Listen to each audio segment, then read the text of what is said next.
two brothers and gamers that have been playing games since the early 1980s. Combined, they have over 65 years experience. Join them each week as they discuss and rant about gaming and entertainment news. This is Generation X Gaming.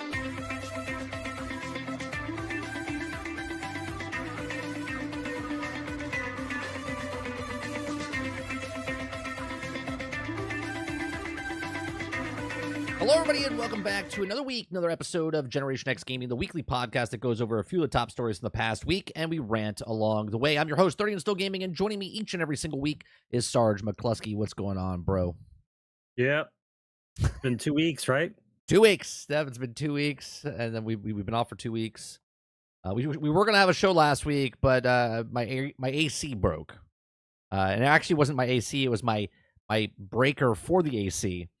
So we had to wait because it was the holiday. It broke on 4th of July. So it was a holiday. So the people that actually fixed those things took a long weekend, and it was wonderful. It was wonderful. So what's going on, chat? Welcome to Generation X Gaming, episode 402 of season 10. Not 402 in season 10. Season 10, episode 402. We're here Thursday nights, 8 p.m. Eastern, right here on 30NSG. We go over a few of the top stories of the past week, and we rant along the way. You can listen to us on iTunes, Google Play, Spotify, Anchor.fm, and anywhere else a podcast is listened to through your ear holes. On today's show, we're going to be talking. We're going to talk about a new Double Dragon game coming out. We're going to be talking about Teenage Mutant Ninja Turtles, Mutants Unleashed. We're going to talk about Overwatch 2 Transformers. We're going to talk about Transformers Galactic Trials. We're going to talk about Game, which is a UK-based retail store. We're going to talk about them for a little bit. We're going to talk about the Microsoft with their new, since I left for the last show, Sarge, Microsoft did something that nobody predicted in no way, shape, or form on this channel. 5-6 years ago, nobody could see the future that far in advance. There's no way, but they did a dongle, Sarge. Microsoft has a dongle, but it's not theirs. They teamed up with Amazon, but the dongle is a thing now. It doesn't matter. It's a step in that direction. So I know. We're gonna talk about Game Pass increasing the prices. Everyone's freaking out for $2. No shit. $2. I want my $2. So you mean the Game Pass price went up? Yeah. No shit. It went up $2. So we'll talk about that as well. We're gonna talk about the pricing structure and because people are confused and what they get and what they don't get. So we'll talk about that a little bit. We're gonna talk about Borderlands. Someone's seen the movie, and they say, well, we'll save that for when we get there. Okay. We'll save it. Could be good. Could be bad. Tune in. All right, so we'll talk about that. We're going to talk about, they've also seen 35 minutes of Deadpool, and we're going to talk about the new Deadpool and what we think is going to happen for the MCU. Also, we're going to talk about the Horizon TV show. We're going to talk about Forza Horizon 4. We're going to talk about X-Defiant. We're going to talk about PlayStation 3 backwards compatibility and everything else we want to rant about along the way. Again, if you guys like it, hit that like button, hit that subscribe button. If you'd like to go above and beyond that, become a member as little as $5. We appreciate you very much for tuning in, hanging out with us on these Thursday night shows. What's going on, chat? What's going on? Langer, Dustin, we got Brainchild, Brain Eclipse, Roadkill, Wardhuff. What's going on? Thanks for tuning in. Thanks for hanging out with us. All right, Sarge. What have you been doing in the last 2 weeks before we get to what we've been playing? Well, unfortunately, I got sick last week. I was sick probably almost an entire week, which wasn't fun. Some kind of summer flu nonsense. Nice. So because I couldn't go anywhere, I was trapped in the house. You played a lot of games. I did play a lot of games. All right, well then hold that thought. Let's bring in the cue card here. What we've been playing.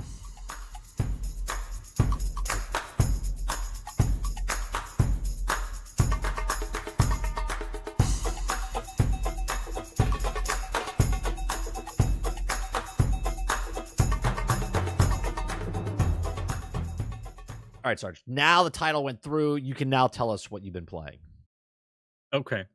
So after much deliberation of staring at my home screen, and I actually bought the flash drive for the Xbox Series X.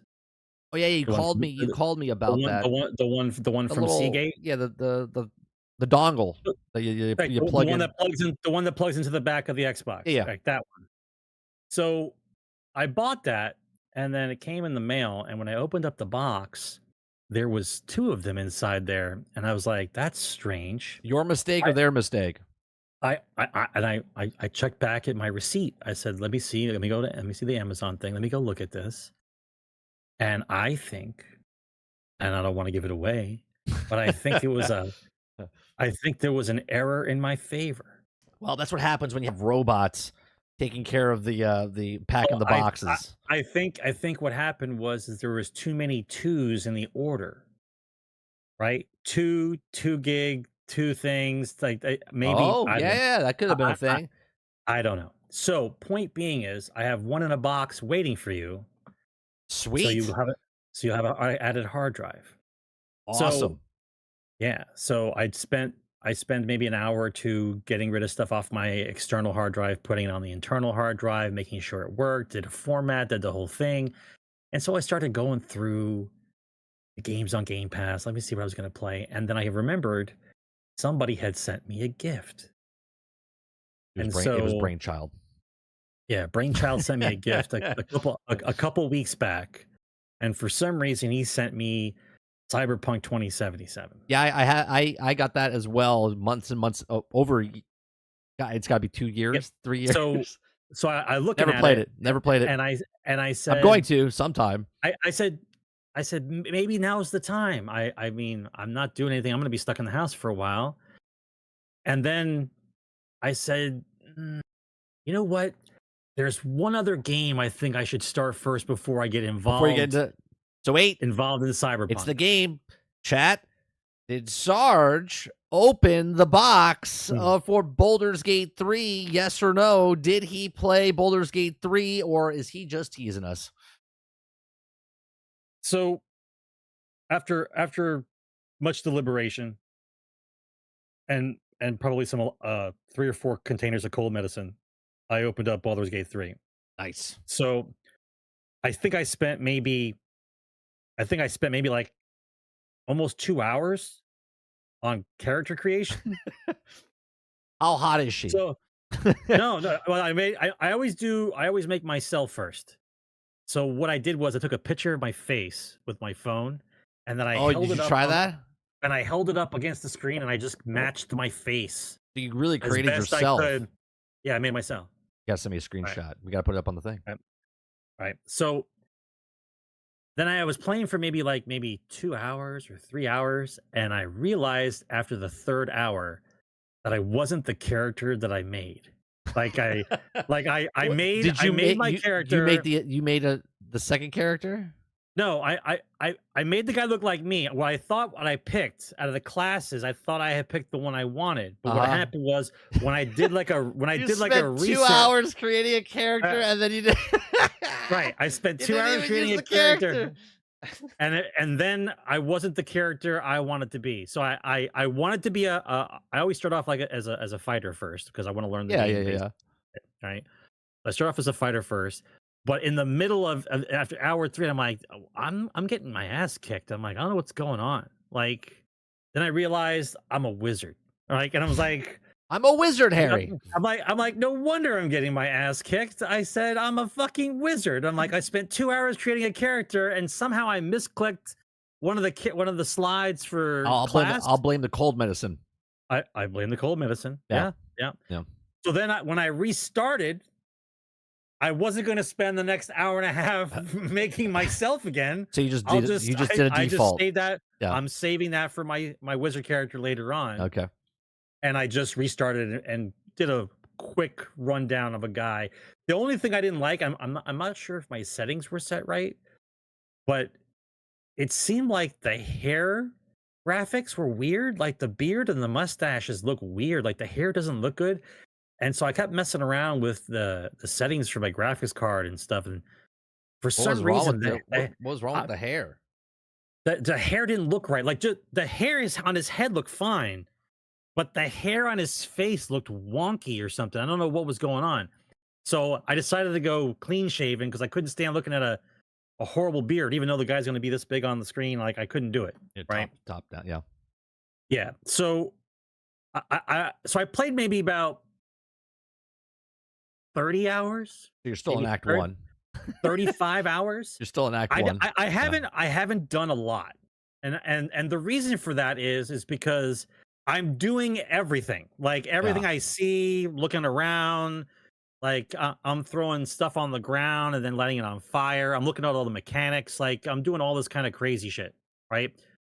It's done so well that I don't think I'll be getting through this game anytime soon. Like, it's just so massive. I only played 11 and a half hours, and I thought it was awesome. I just don't have time to go back and dive in.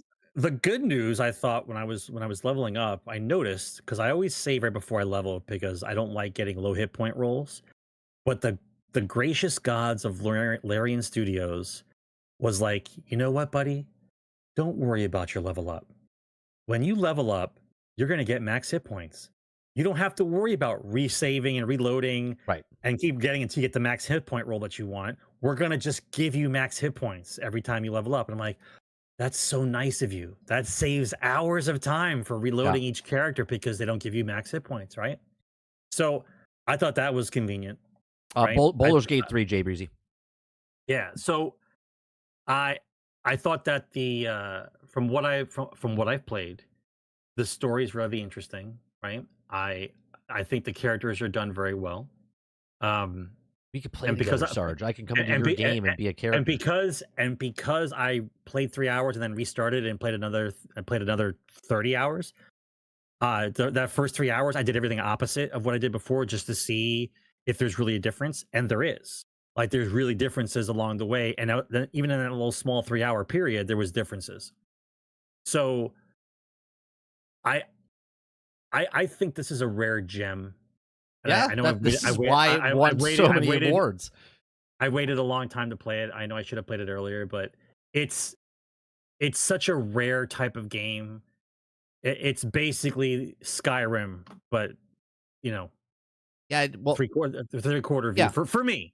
No, I get what you're saying, yeah. I'm into those kind of games, right? So I got lost.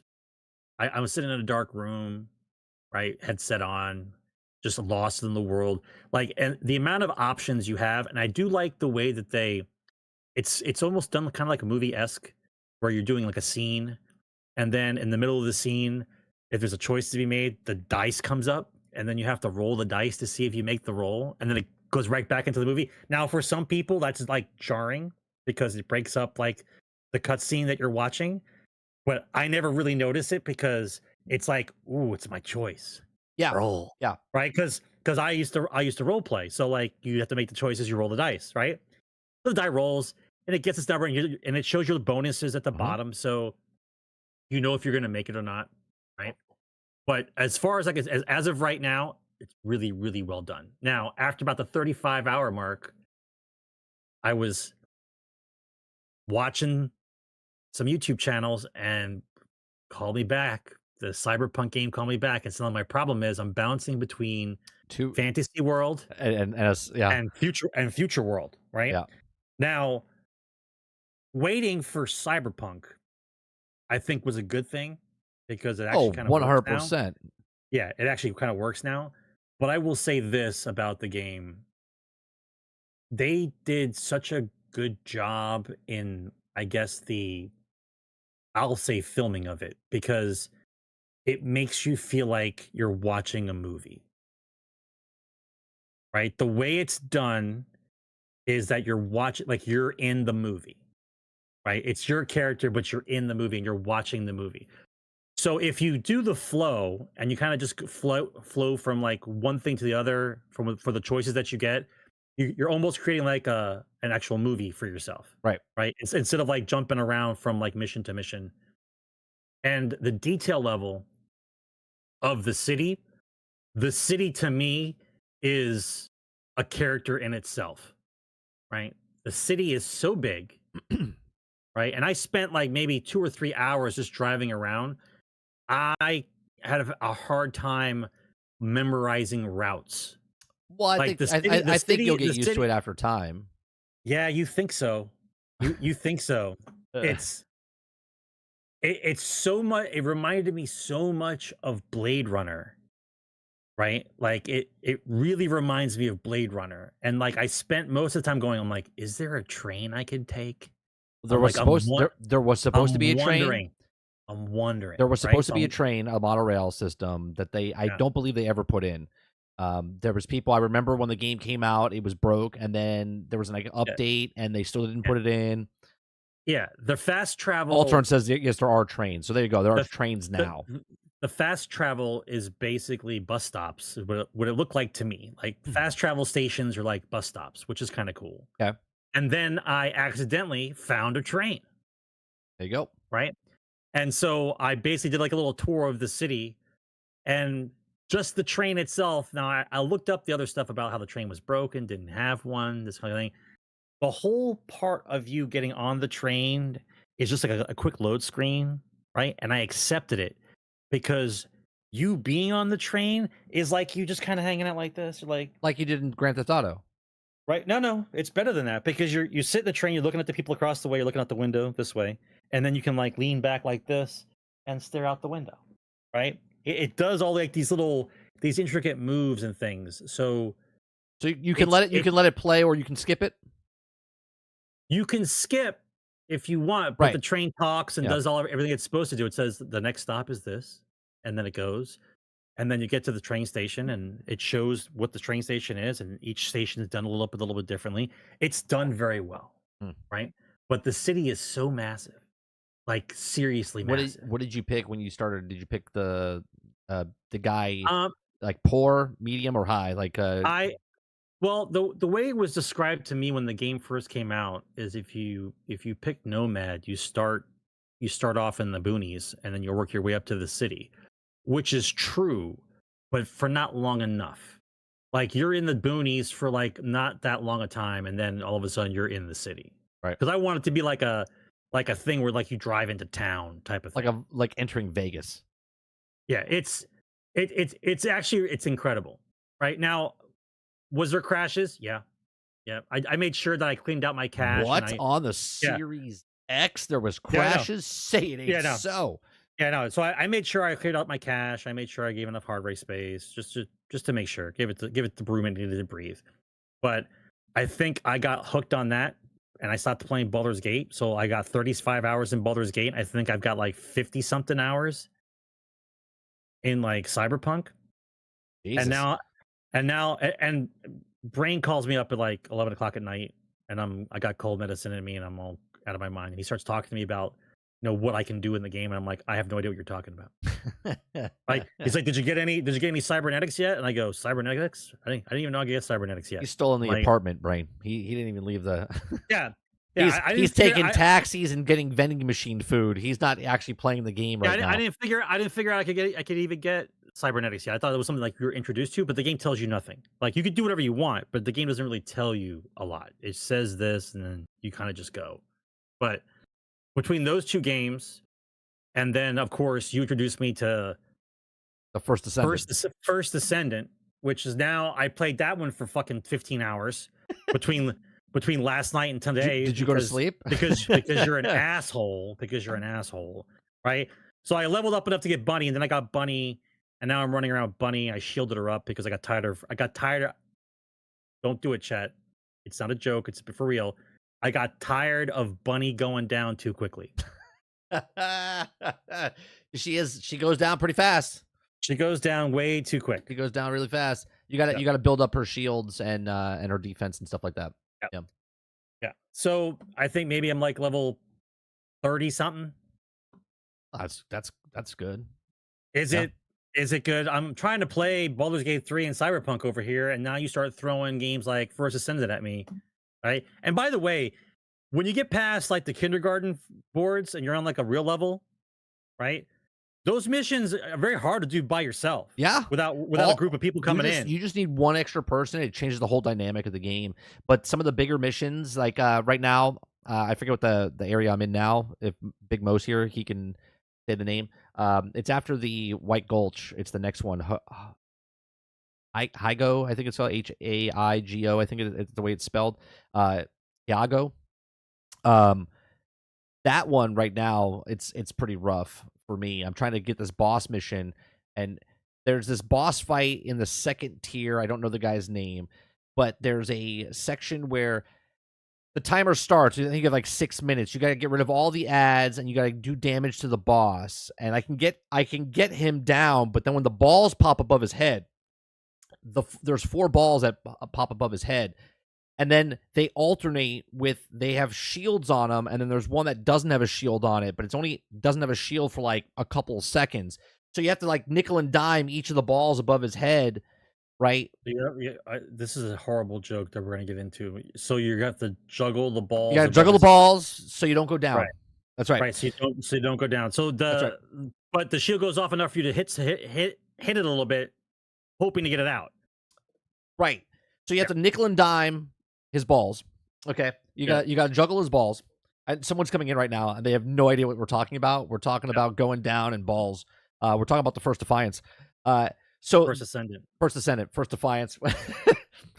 That's the sequel to Defiance that we played in 2013.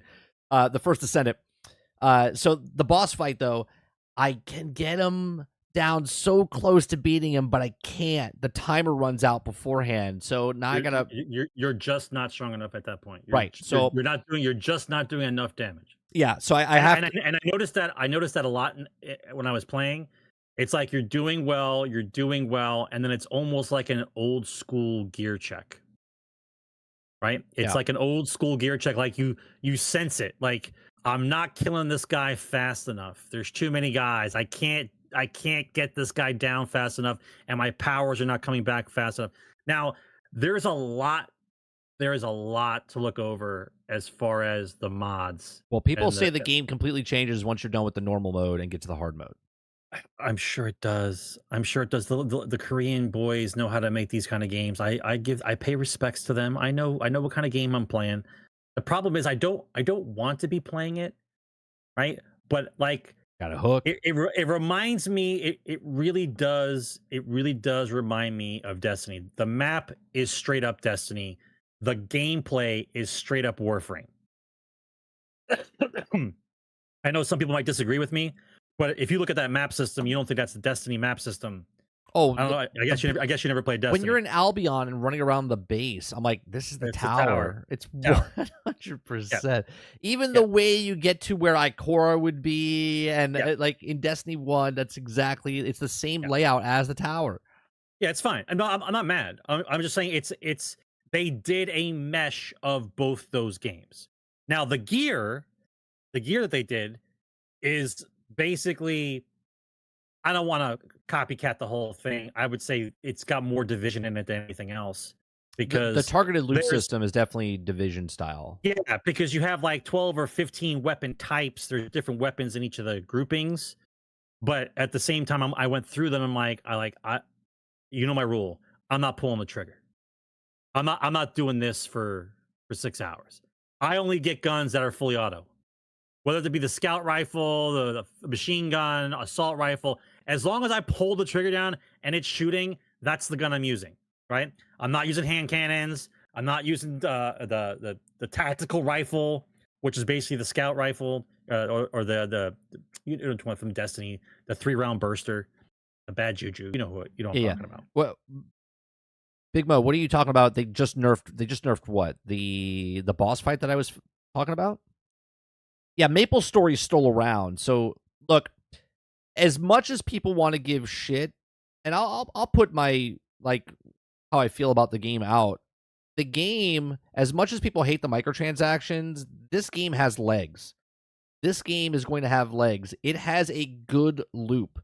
Okay, it has very good loop and very addictive of what you're trying to get. Now, obviously, I'm not going to say it's going to be around for 10 years like Warframe and Destiny. But it's gonna be around for a couple years. I don't think this game closes down like Suicide Depends. Squad, right? Depends. There's so many factors in a game like this, like what pulls people away, what keeps you in. Now, the way it plays, I see a bunch of people playing it for at least 3 4 months, leveling people up. The idea, Sure, though, and then they is come out with new guys every season.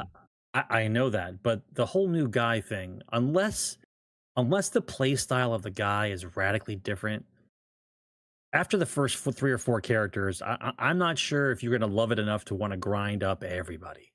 Like that's the Korean way. You grind up everybody. Like I played a game like that. Like I played Borderlands 2, right? I grinded all 6 characters all the way up to OP 70, was 74, 72. What was it? 72 at OP 10, Yeah. 6 times, Yeah. right?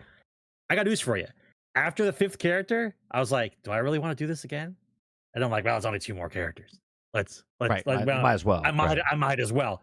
But you're going to tell me like this game's going to have like 12, 13 characters. Now I know what you're going to say. You got the top end weapons. You do the horde mode. You level up real quick. Great.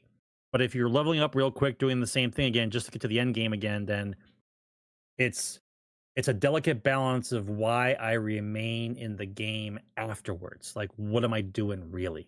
Yeah, That's why I say 6 months to a year, depending on what kind of games come out. Here's how addictive this game is. Okay, my AC was broke. Okay, I played this game on a backbone on my mobile phone through. You mean the thing through my mobile phone? You got a backbone? Yeah, I got a backbone. I got it one. Let me see.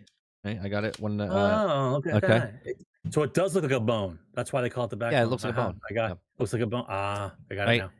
I played the first Defiance when I was back from the trip. Okay, because it came out on like Tuesday or Wednesday or whatever. But I never played my console because I just didn't want to heat up the house anymore with the electronics and stuff. So I was playing on the back porch. I was playing at people's other houses. I was playing in a car when other people were driving. Right, I was just playing on a device on Wi-Fi for most of the time. Okay, and it was 40 hours I played on the phone. Okay, if the game sucked balls and wasn't addictive, I wouldn't have played that long with this thing. Right now, I'm playing on the console and stuff like that.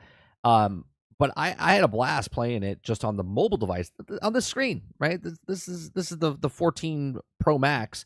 Okay, it's just a little smaller. The screen size, once you put the controller on, it's about the same width as a Switch, but the screen's just a little bit, top to bottom is a little thinner than the Switch. I had no problems playing it. No latency, no nothing. Okay, it was a blast. I like the game. I'm playing Fallout 76 still. I'm almost through the season pass with that already. Playing very little. Log in, do my weeklies, do my dailies, log out. But this game has taken up. I'm already past 50 hours.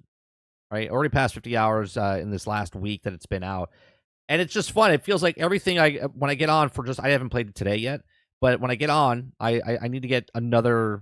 I'm gonna run a couple of missions to try to get Enzo's materials that I need. Right, so I'm gonna get on and just do that. There's always something to do. There's always feels like, okay, well, I have to get this piece, or I have to get this gun, or I want to get this mod, and I get because the game is new. Obviously, that's just the normal stake that you're putting into this game. But it doesn't feel, when they say it's a 20% drop or 5%, 6%, even though like you have to go through this loop, it's super fast to get through some of these missions. You know what I mean?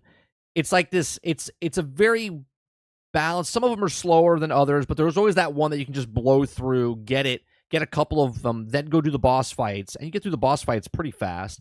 And then you're like, I didn't get it. I'll go back in. It doesn't feel like a slog yet where I'm playing. Maybe it does when you get into the hard mode and whatnot. But as of right now, I'm really enjoying the game for what the loop is. What's the game itself. And the reason I'm playing it so much, I'll be honest with you guys, is that this is the way I feel that Transformers Reactivate's going to be. Okay? Probably. To the T. I said that Transformers Reactivate is going to be like Warframe. Future and the first Descendant is like Warframe. Transformers Reactivate is going to be like this. So instead of getting Bunny or Blair or Enzo. You're getting Optimus, Megatron, Bumblebee. And the way that this game is with the timers, I think they could shrink the timers down a little bit. But the more I talk about it, I'm like, I guess it's okay, because if I get the stuff and then make the character, I go to sleep, and when I come back the next day to play, that character's done and ready to use, right? So I just think the timers are a little egregious. And it's only for your American brain. For the Korean mind, Sure. it's completely okay. Yeah. Right? They love that stuff, man. The timers, I was looking at those timers. I was researching some of the things, and those timers are perfect enough for you to do a couple missions and come back and do them again. Yeah. Like I put That's how those timers are spaced out. You set the timer, and then you go do a couple missions. They take about 25 minutes, half an hour. one of them and takes you 10 come back, minutes. Yeah. and you restart over again. Yeah. You just recycle, because you have to go back, drop your weapons, put the stuff on, level up your gear, right? Right. It's just like, you don't even have to go back to level up your gear. You can go to the waypoints, and there's like a machine that you can do there as well. Overall, I really like so far the First Descendant. I don't think it's going to make waves. It's going to be the Destiny killer. It's not going to be the next thing. I think it's not. it'll go down. It'll have its player base like Warframe, right? It'll be a popular game, but not like an over popular game. The balance is always very delicate. There's something about a game where you're grinding, but it doesn't feel like a long time, but it is. And then there's the game where you're grinding really quick, but you feel like you're getting that high so quickly that you're okay with it. But then Right. you realize at the end that it's going. I'm not saying it needs to slow down. I'm just saying the way the game is constructed, that it's too quick. Like, you can level up everybody too quick. Like, if they want you in the game, I foresee them slowing you down eventually. They want to see how people react. That's why there's more characters, because they don't want to slow you down. That's why there's more characters. But I think just it's the way the game is. Like, do you remember how slow? I mean, it wasn't really slow, but compared to this game, it's slow. The Destiny level up system was slow. Forever 29. Right? Like, well, besides that kind of roadblock, like going up took time, right? Yeah. And it was more impactful. This game is like, you get a couple good weapons in, and you level up, and then you switch characters and give your character the other weapons. Boom. Warframe was like that. You can get a new Warframe, and then the guns that you put on that, you can level them up real fast. Right. And I think they want you to do that because they want you to buy more Warframes. They want you to buy more characters. They're hoping that because you like the game so much and you're enjoying yourself, that you'll throw a couple bucks and unlock that character faster so you can use it, right? So I thought the variety of the missions was decent, considering. Like, I think you mentioned earlier today about the game, and then I was watching some videos about people talking about what they want inside of a looter, like what kind of questing you want, because there's that battle of the fetch questing, whatever else. Yeah. Now I thought. Now, I'm not saying it's an end all be all, but I thought the mission where you have to follow the probe around and you have to stay within the probe circle, and the more more guys are in the circle, the probe moves. I thought that was interesting, because at least you're not standing still. It's still a point that you have to defend, but the point you're defending is always moving. Right? I thought that was interesting. The one I find a little bit more difficult, and I'm not saying it pisses me off, but it's more difficult because you don't know the map yet, right? But the ones where you have to pick up the data cubes, and so the little circles that are hanging in the air, and you have to go pick them up, like 50 of them. You have like 6 minutes to pick up 50 of the little data balls. Oh, they're not hanging in the air. They're pointing down. They're just showing you the emblem, so you know which one's a one hash, 2 hash, or 3 hash type of thing. No, not that one. I'm talking about actual balls that are hanging in the sky that you have to jump and try to use the platforms. Yeah, okay. Yeah, those are pretty difficult at some of them. Yeah. So I mean, that's the quintessential fetch quest, right? And then the one you're speaking about, where you have to feed the giant robot, right? You have to feed the giant robot the little green things off the ground. I let them get close. I don't shoot them far away. I let the guys get close and then murder them all, and then just pick them up and insert them. Well, that's because you're spec'd out enough. You can kill them quick enough. Well, if you can't kill them quick enough, you got problems, right? Yeah. So, I mean, I liked the way that the game. I like the dungeons. I think the dungeons are nice. Like, when you're in a zone with some people, like, you see that they're doing something, but you don't know what they're doing. It doesn't matter. I just run up and help them. but then you kind of run over to one of the where the mission things are, and if it says join, Yeah. then you know which one they're on. Yeah, right? but you could also just run up to them and shoot a guy in their area, and it automatically makes you join as well. Oh, I didn't know that. I Yeah. thought you had to find. I thought you had to find the Nope. mission thing. To Just start it. run up to them or whoever's firing at something and fire at one of the guys, and you'll join. Join the mission. You'll join the mission. Yeah. Good to know. Yeah, I call that a murder squad. So if you can line up, because if you're by yourself, the missions take, a little longer. But if you could find one or two other guys, if you have a full squad, you're just mowing down everything. You go from point A to point B to point C to point D, and you're just done with that map. You go on to the next one. Yeah, I call it a murder squad because it gets you through the game super fast. Yeah. Let's see. Quintar says timers is way, way better than the success ratio for upgrades. Cough, cough. I'm assuming Lost Ark is what you're talking about, Quintar.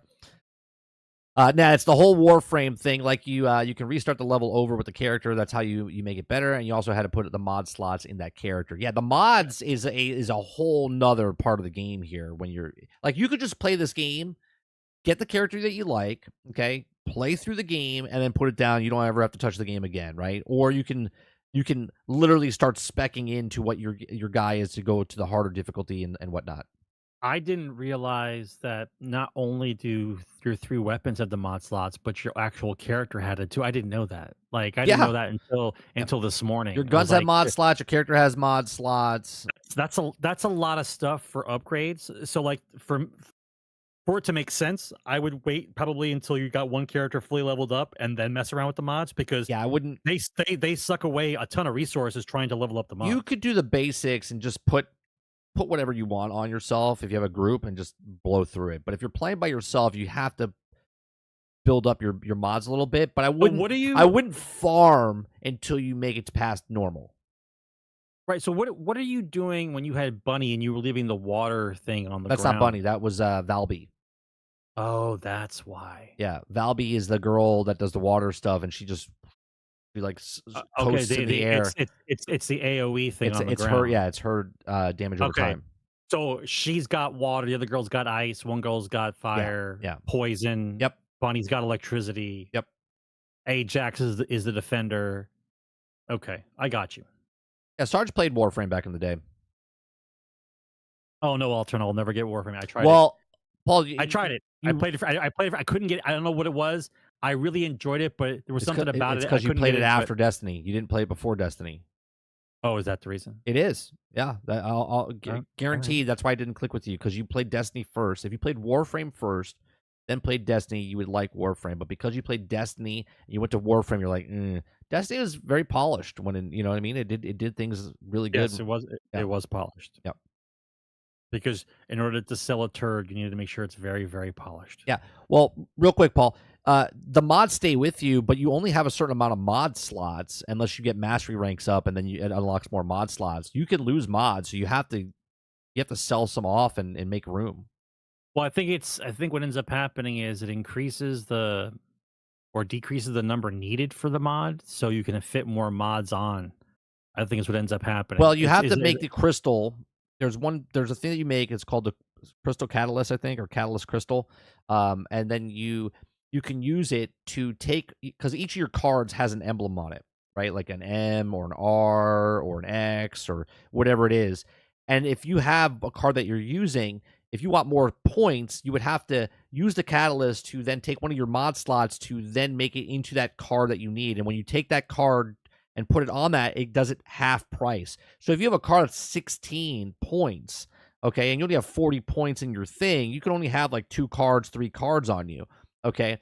But if you have it on the half price thing, then it comes down by half, and then you can put more cards, and you can level up those cards. It sounds all really cool and nice, but to me, it's overcomplicated for nothing. I don't understand how you have that. I get the min-maxing. I understand the reasons why they do what they do. But sometimes just the way that it's just done is just convoluted. Like, I get it after staring at it for a while. I get it, but like, why? Why do I need 75,000 mods on the same thing for 2%? Like, and that's the one that gets me crazy. Like, you do all this work for like 2% right, or 0.001%. Like, I don't give a shit. Yeah, Yeah, the end game is to level up your mod slots so you can put the cards, the purple cards or whatever your cards are on there, and then max those cards out within those slots. You want all gold. And then you want it to synergize with your reactor, which then synergizes. Right, you want Goldilocks. Yeah. You want Goldilocks. Yeah. It's not always well to use. I got to grind tonight. I think I'm going to grind for the tame. Everyone's telling me to get the tame heavy weapon because it helps with boss fights. So I think I'm going to do that. And see, and that's my point, right? Like I want to farm that gun. I know where to get that gun, so I'm going to go get that gun. Yes, I agree that selective farming is the way to go. Yeah, targeted. Yeah. But at the same time, I looked at the map and I'm clicking on the missions and I'm like, every one of these things has got this list of shit. Where to go to get this and where to go to get this. And I'm like, all right, why do I need that? And then I go through this whole list in my head. I need this for this and this for that and then that for this and then go back over to here for this. I'm like, right. After the third or fourth turn, I'm like, I'm gonna play something else. Right. I think that the tempo of the game is really good right now. Obviously it's the new kid on the block, so everyone's hyped to playing it. I love when games come out like this and they're good, where people are making videos. You have a voracious community that wants to dive in. Yeah, yes. So there's people helping. Just 10 mistakes. Don't do this. Get this. If you want to do the best, get this. Here's some builds. I love all that stuff with this type of game. So yes, that's what I've been playing. That and Fallout 76, and I don't need to really go into that. So yeah. All right, so let's go to the top stories.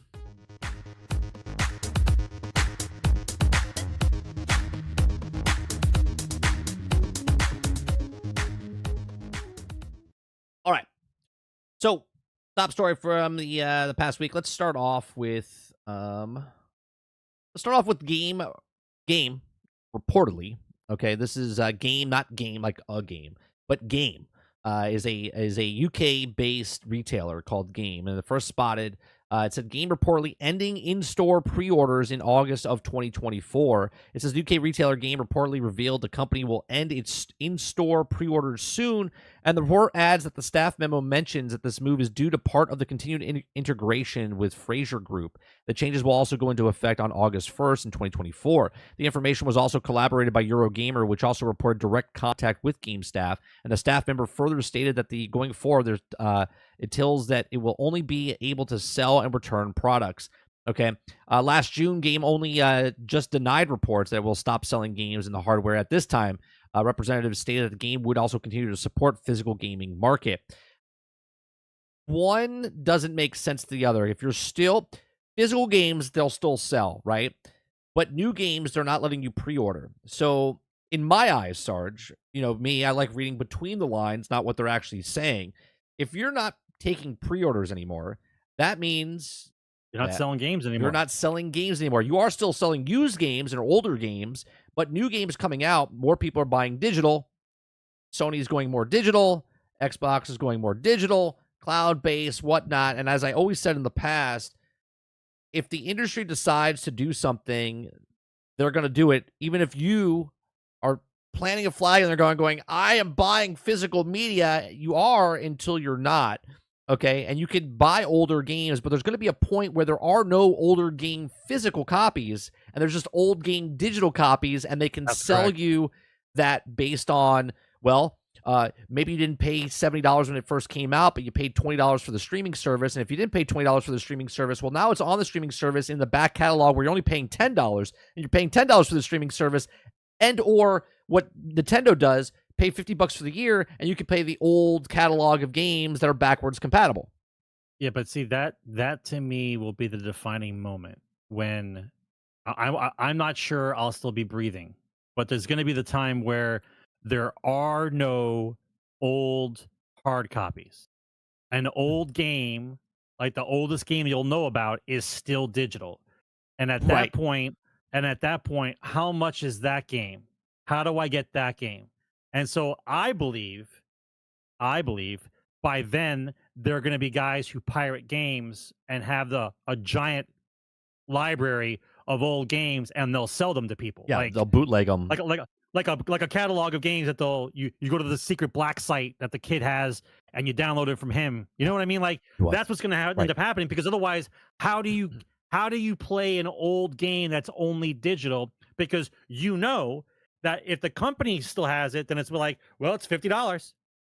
It's still $50. Right. Yep, still $50 because you can't get it anywhere else. And I think Right? this is why a lot of the games are also online connected because they don't want people bootlegging them and stuff like that as well. That's right? correct. But nobody, and I mean this, nobody is going to stop people from pirating No. digital games and selling them, because if the actual people don't have a library and don't sell them, somebody's going to find a way to get them. There's no difference in what the Sega Dreamcast did. Remember the Sega Dreamcast when you could put 1,000 games on a disc, right? Yeah. And then people would just, oh, you want that? I'll just copy it for you, and then they'll give you a copy of it, right? And then you have every like Capcom game ever made from like the beginning of time up until the Sega Dreamcast came out, right? This is always going to happen. The hackers, the pirators are always going to find the path of least resistance to do something, make a buck, and whatnot. But for sure, it's just going to be what the reason why I say this is because it's going to be sad, because there'll be no such thing as a physical old game, as a physical right. There will not all be old games like come 2040, right? The last physical game will be like 2025. It'll be like the last 2026. It'll be like, oh well, this is when all just digital games were full. But if you want a limited run, like limited run games, I've said this in the past, limited run games, the company Limited Run will have games. And I think I don't want to say their stock, but their business is going to explode because people like me and you that still want physical copies of games, you can pre-order through them. We'll pay for them. Pay for them. And we'll pay a premium price for the games that we want, right? So it's interesting to see, right? It's interesting to see that they're saying that they're not, right? But last year we had a story about Best Buy and Walmart and Target. They didn't officially say it. They said, but they're not carrying any more Xbox games, is what they said. Physical Xbox games. Well, now you look at it. Let's fast forward here and let's go to the next story, which is the bigger story, which is Xbox itself is doing more Game Pass, which they said they were going to do, and I've said on this podcast multiple times that this is their game plan, this is their business plan, this is where they're going. I said that they're going to put it everywhere. They're going to put it on dongles. They're going to get a console that's less than $100. Okay, and I was right and wrong. Okay, I said that Microsoft was going to make a dongle, but they couldn't get the price down, which was the keystone that we know that they were working on, that they couldn't get the price down. So instead, they decided to work with Amazon, and Amazon now has the FireStick, Amazon FireStick TV. The TVs themselves that they sell plays the game, and then also if you have a FireStick right now in your house, okay, there's 200 million people that bought a FireStick at some point from when they started it to now that potentially can put it in their television set and now play Game Pass. Okay. So people that didn't have a console or don't have a console, or maybe they have a PlayStation, but now they have a Fire Stick. They're like, well, no one's gonna know. I'm just gonna plug that in, and I'm gonna play a game that on Twitter. I'm like, fuck you, Starfield, and then they plug their dongle in, and then they pay $10 or $15, whatever it is, and now they can play that game, right? So this is very smart, okay? Because even if 200 million people have a thing, even if it's a small percentage, if it's an extra 2 million people that give them $10 or $15 or whatever it is, another group of people. But what's the cost to them? Nothing, because they didn't have to put the console out there or whatnot. So Amazon announces that here's a television ad that they put up, and it's sort of like I Know What You Did Last Summer.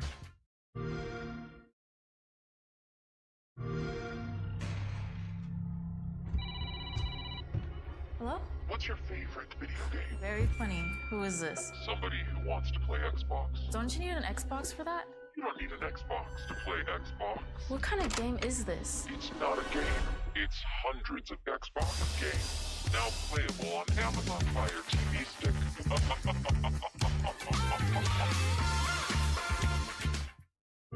So there you go. They do a little ad. Thank you. Right. Done deal. Right. And done deal. Look, this is a stocking stuffer. Right now, you can get an Amazon TV stick for like, I think $39. My God, bro, I am tired of being right, bro. Man, we're only 6 months behind on this one. 6 months. Yeah, it's all. Wait, I no, said we talked about further back. We talked about I have Fire a clip from 2018. Fire Okay, Stick. about talking about the dongle, and they could team up with Amazon and put it on like a Fire Stick, is what I said, or the Chrome, incredible. right? And then just plug it in and just put the app on the things. Everyone's like, it's not gonna happen. No one's playing. Blah blah blah. And it's like, it just makes sense. And That commercial says it all. right. Well, here, right. So let's continue talking about Xbox, right? So Xbox Game Pass is getting a major change. Okay, a new tier without day one games and a range of price increases. Okay, so it seems like more people that are upset about this is people that didn't have Game Pass than the people that have Game Pass. But I don't know. Maybe I'm crazy. But going on Twitter, they're like, aha, see what they're raising the price. Look, all streaming services are raising their prices. You created more value, you can raise the price. That's how this goes. Right. Like I don't know what you're talking about at this point. Like we talked. A matter of fact, we talk about the price increase for Game Pass. I think about every 3 months. Yeah, we talked about it last October. Right? We talked about it last June. We talked about it last May. We tell you that we know it's going up. We know it's going up. Yeah. They just have to figure out the right time to say it's going up. Like for instance, we'll reiterate. As soon as Blizzard games start going on Game Pass, right? All the Blizzard games, right? Price is going to go up. Yep. So last October in episode 370, I think it was October 13th, we talked about how Call of Duty came out, or Activision came out and said that Call of Duty wasn't going on Game Pass. And I said, I don't know why Activision said this, because they're 100% going on Game Pass. Okay. I said within a year, Call of Duty 3 will be on Game Pass. I also said Diablo 4 will be on Game Pass with Season 3 to Season 4, and it went to Game Pass in March between Season 3 and Season 4. Okay? I think that was episode 370 or 372 or something like that. Okay? One of those episodes. Okay? So now they're raising the prices, and obviously we knew this was going to happen because they bought Activision for $70 billion. They're taking the back catalog. They're going to move it on to Game Pass. They need to have that value. Well, how do they have that value? The value is, well, if you want to play these games day and date, okay, this is for the new games.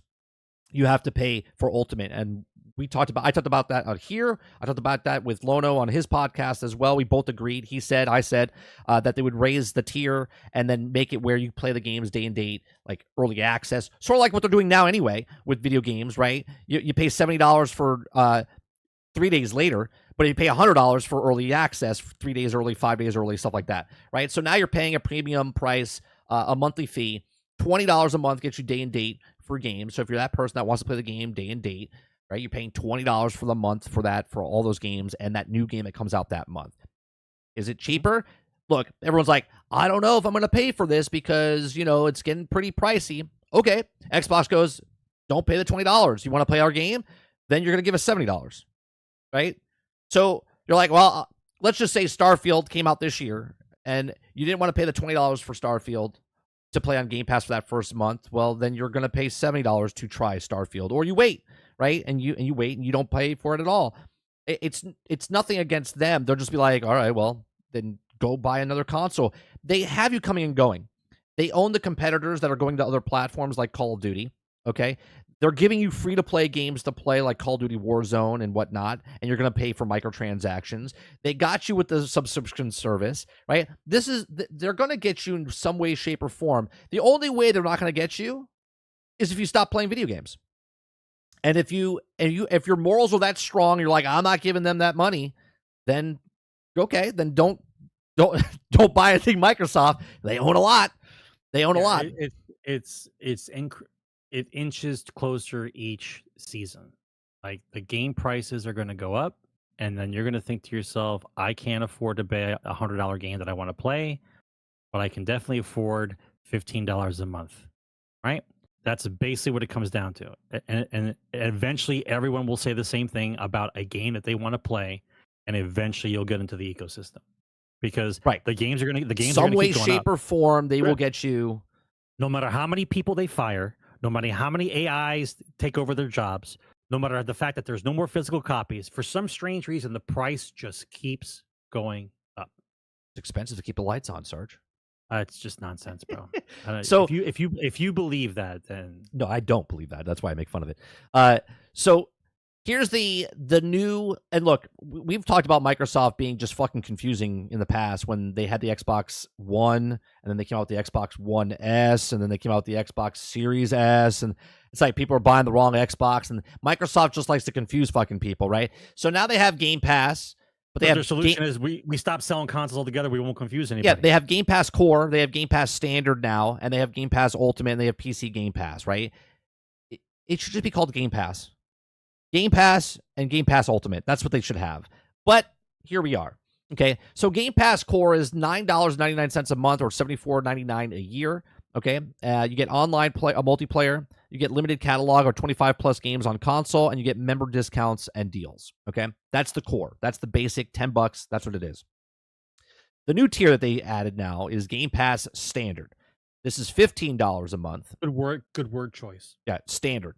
Okay, minimum. That's what they should. Right. Hey, yeah, go ahead. The Game Pass Standard minimum. Online console multiplayer, which is just live, which they've merged into, and now you're not paying for live, but you're paying for standard with all the games. Okay. Yes, Yep. but the goldfish brains don't even remember they paid for live. Right. So now limited catalog of 25 plus games. You get the members deals and discounts, and you get Game Pass catalog of hundreds of games. So you get the games, but you don't get day and date.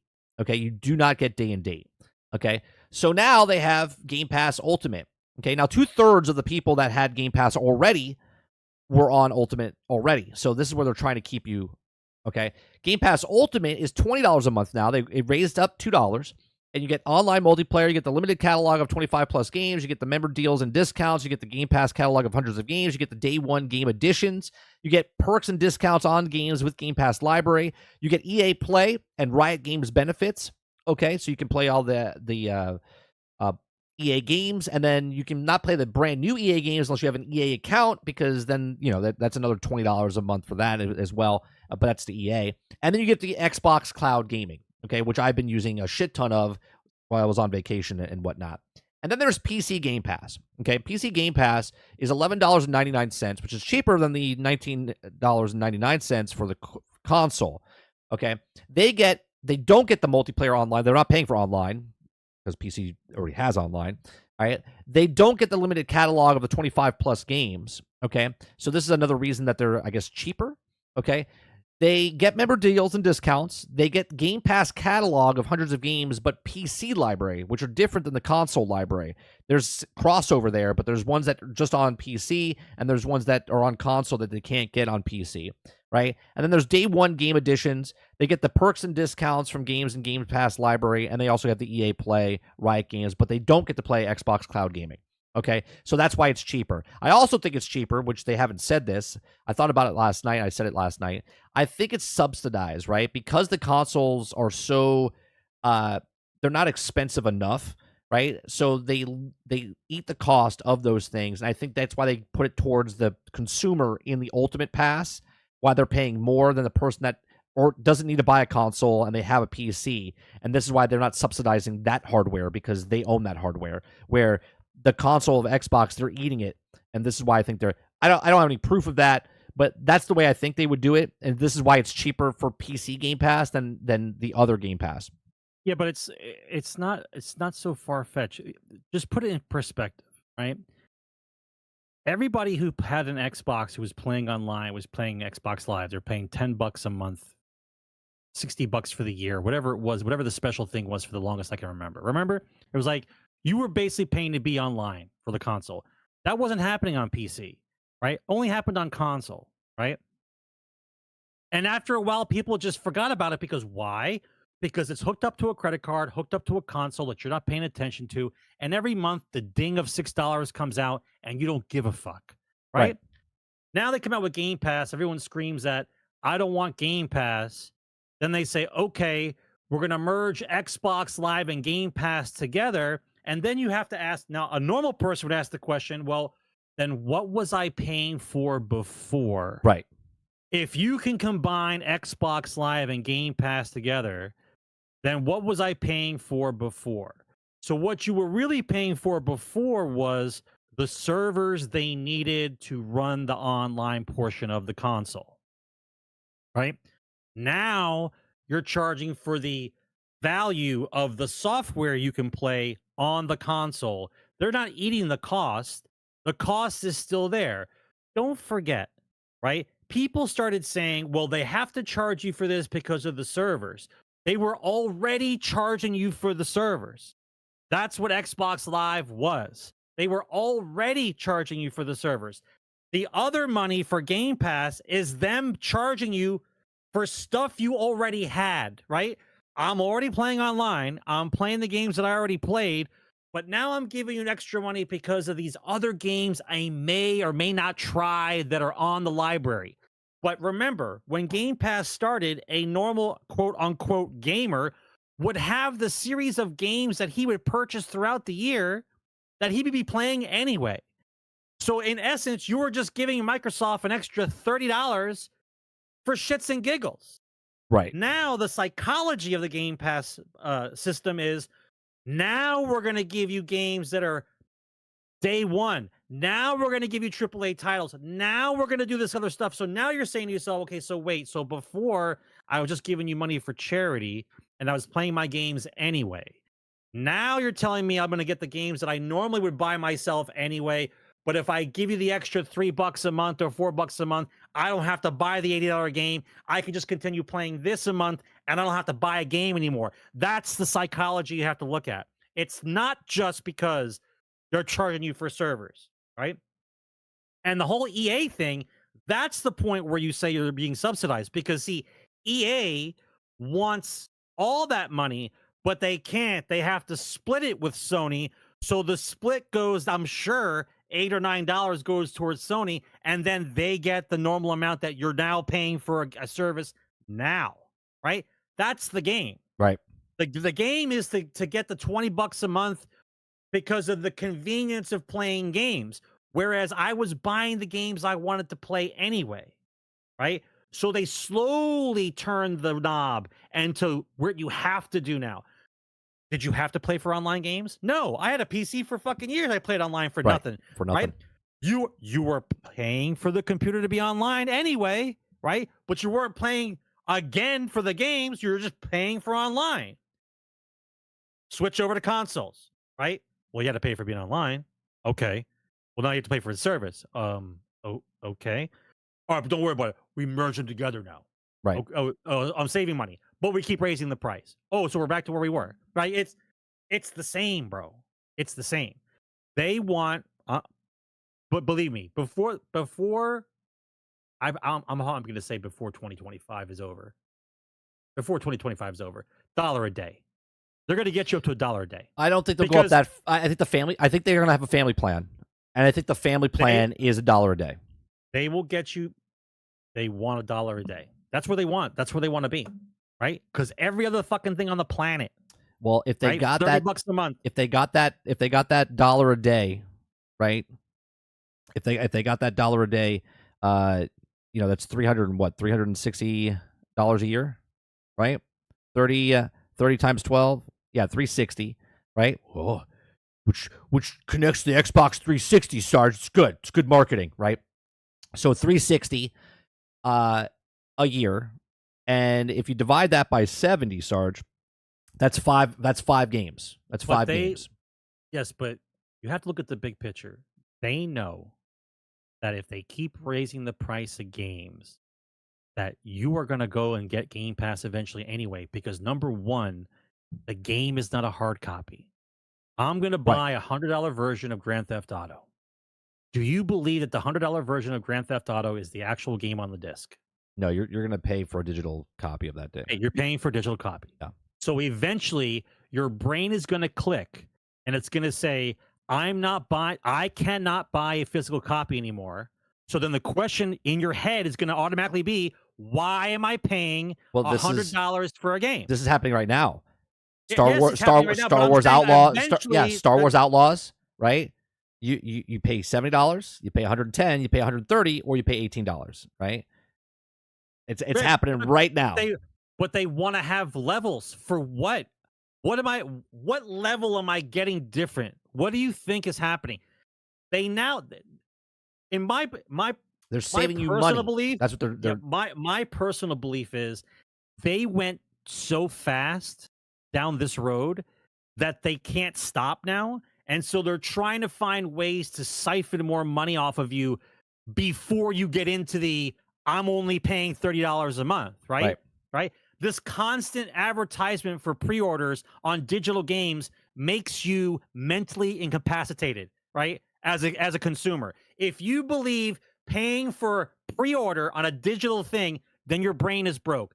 Step back, take some meds, and reevaluate yourself. There's no reason to give them pre-order money on a digital game. Right. And this is why This is why the game company's not doing pre-orders anymore, right? So they have to do this crazy stuff by saying, "Oh, digital deluxe, this and this and this and this," and you get it's either 90, 125, or 150 for the ultimate, and you're like yourself, "That sounds good, but what is it I'm getting?" Nothing. So pay $18 and get it. Right. So pay $18 a month, and I get to play the game. Yeah. So eventually, you're going to say to yourself, "I don't know why." I think in 2025 they announce a family plan. Okay, the family plan will be $30 a day. You'll get 4 accounts, 5 accounts maybe with the family plan. Okay, But we all really what that really means though is no one really has 4 Xbox going off all at the same time unless you're some kind of crazy house. You will, because you'll have FireSticks because no one's actually going to be owning the actual Xboxes themselves, right? Right. They're gonna be handing them out like change. They're like Girl Scout cookies. Like, can you buy some of my cookies? They're like, here's a Fire Stick, kid. Right? They're like, well, I can't pay. That's what it is. That's it. But they know in the long run, they're not going to lose money because once you're in the ecosystem, They got you. right? Just like you don't care about the money that comes out of your card every month to keep paying for Game Pass or Xbox Live or whatever it is you were doing before, right? You didn't care about that money, right? It's the price of gaming in your head, right? As soon as they have you in the ecosystem, they know that inside one of these 150 games that you are surfing throughout the month, that you're going to buy something. You're going to buy a skin. You're going to buy this. You're going to buy that. You're going to buy right. You're going to buy something. Right. You're going to buy digital products. You're not going to buy another game. What I'm saying is you're going to buy digital goods, right? And the amount of money that they're going to make on you for digital goods supersedes the fact that you're paying the $30 a month, right? And I wager that once they reach a saturation point where they have everybody in for $30 and they realize they can't get anybody else, but they realize how much money they're making monthly on digital product, I guarantee you at that point the price goes down because they want more people into the ecosystem. So right now they're going for a saturation point in which they know that the disposable income is in the realm of possibilities for current gamers right now.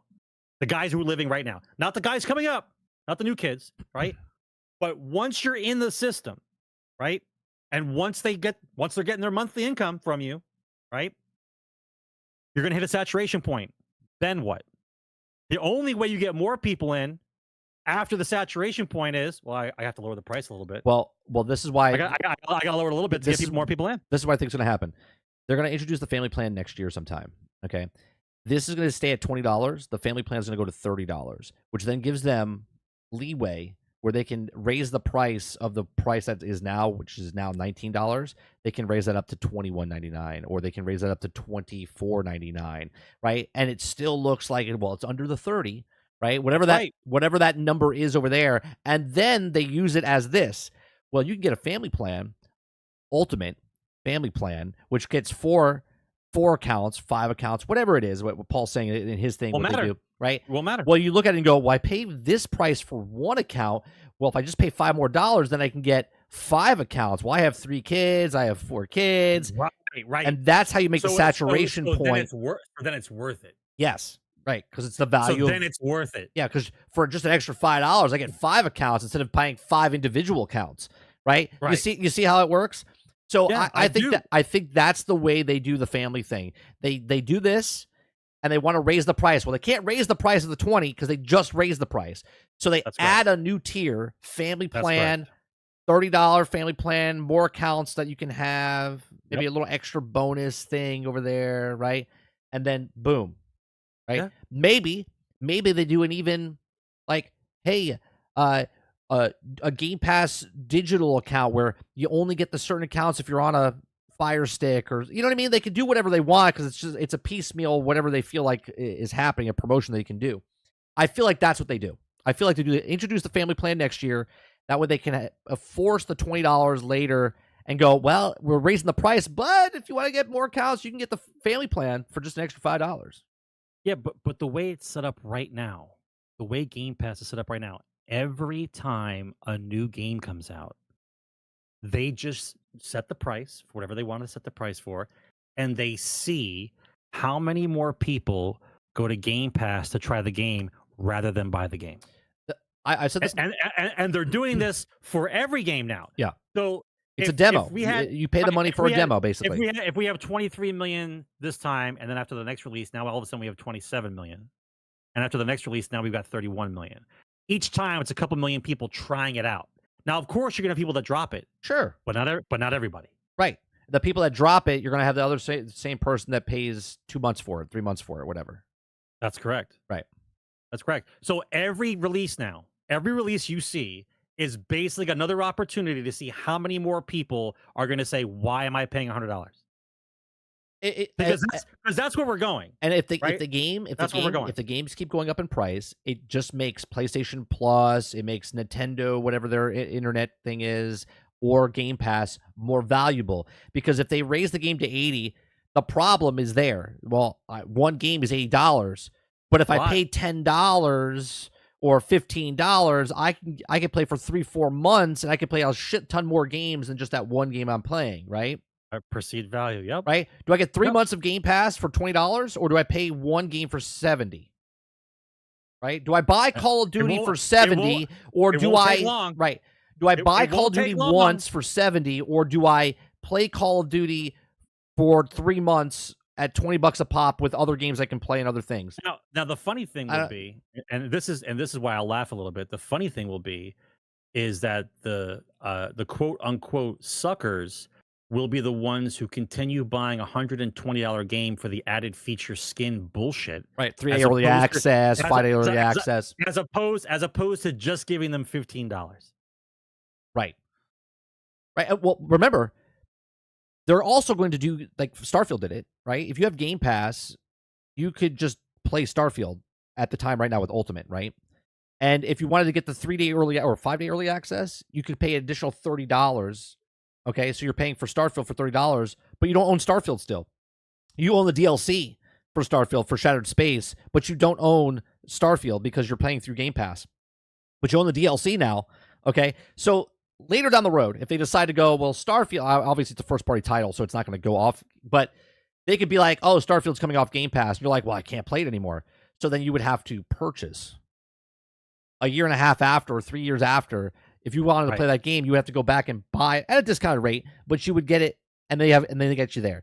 They get you coming and going. They get you now or later, right? It doesn't really matter, but once you're in the ecosystem, you're in the ecosystem. It doesn't matter if it's Game Pass. It doesn't matter if it's PlayStation Plus. Doesn't matter if it's...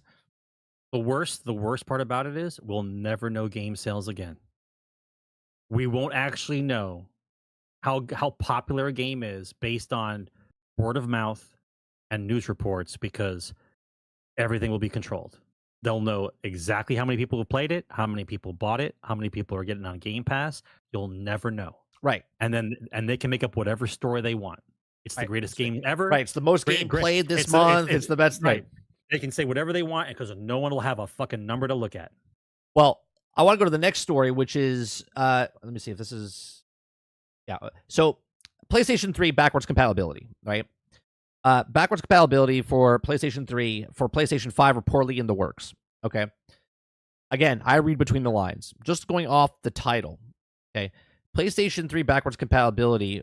Be like, why do I want to play my PlayStation 3 games on my PlayStation 5? And a lot of people are like, well, I like the old games. I want to play those old games, right? You could go find a PlayStation 3 or PlayStation 2, pick one up in a store or whatnot and play those games. But I believe that the reason they're doing PlayStation 3 backwards compatibility, a lot of people don't have those games still, okay? So it's not like you're going to be putting it into your disc, because you might have a PlayStation 5 that doesn't have a disc drive at all, right? I think the reason they're doing this now with PlayStation 3 backwards compatibility is because they want more value for PlayStation Plus, Okay, just like Game Pass is giving you more value with day and date and stuff on those games, they're going to put PlayStation 3 backwards compatibility on the upper echelon tier for PlayStation.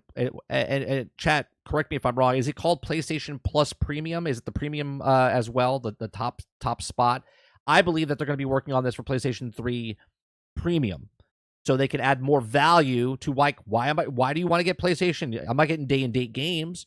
Oh, but I can play all my backwards compatibility games of games I owned in PlayStation 3.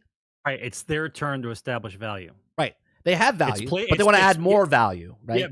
Yes, but it's PlayStation's turn to start adding perceived value by going all the way back to PlayStation 3 to get people excited about the old games, nostalgia feels first. Right. Well, so what that tells me, bro, the fact that Sony's going back to PlayStation 3 in order to put it on their Sony Play means that they lost, and now they have to follow what Microsoft is doing.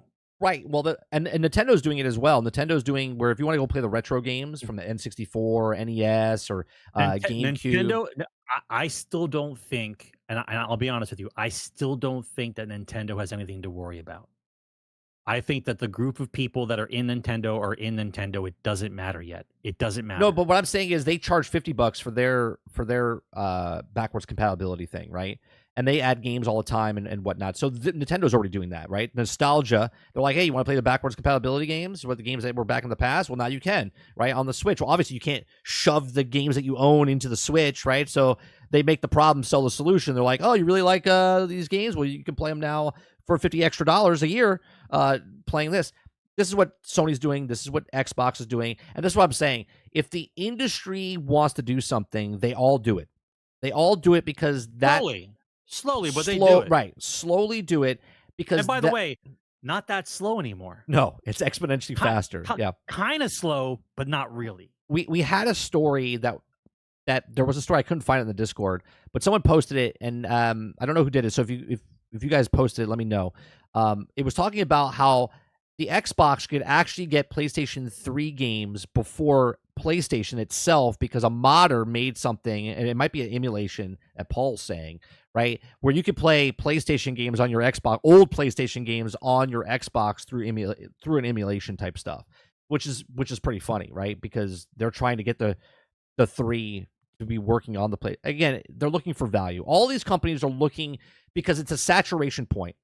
People could come in and argue with me all you want, right? But the saturation point for consoles has been 250 to 300 million people, okay? That's what it's been for decades. We're not talking about just PlayStation or just Xbox or just Nintendo. We're talking about all three companies, and the entire saturation point of people owning consoles in that market is between 250 to 300 million people.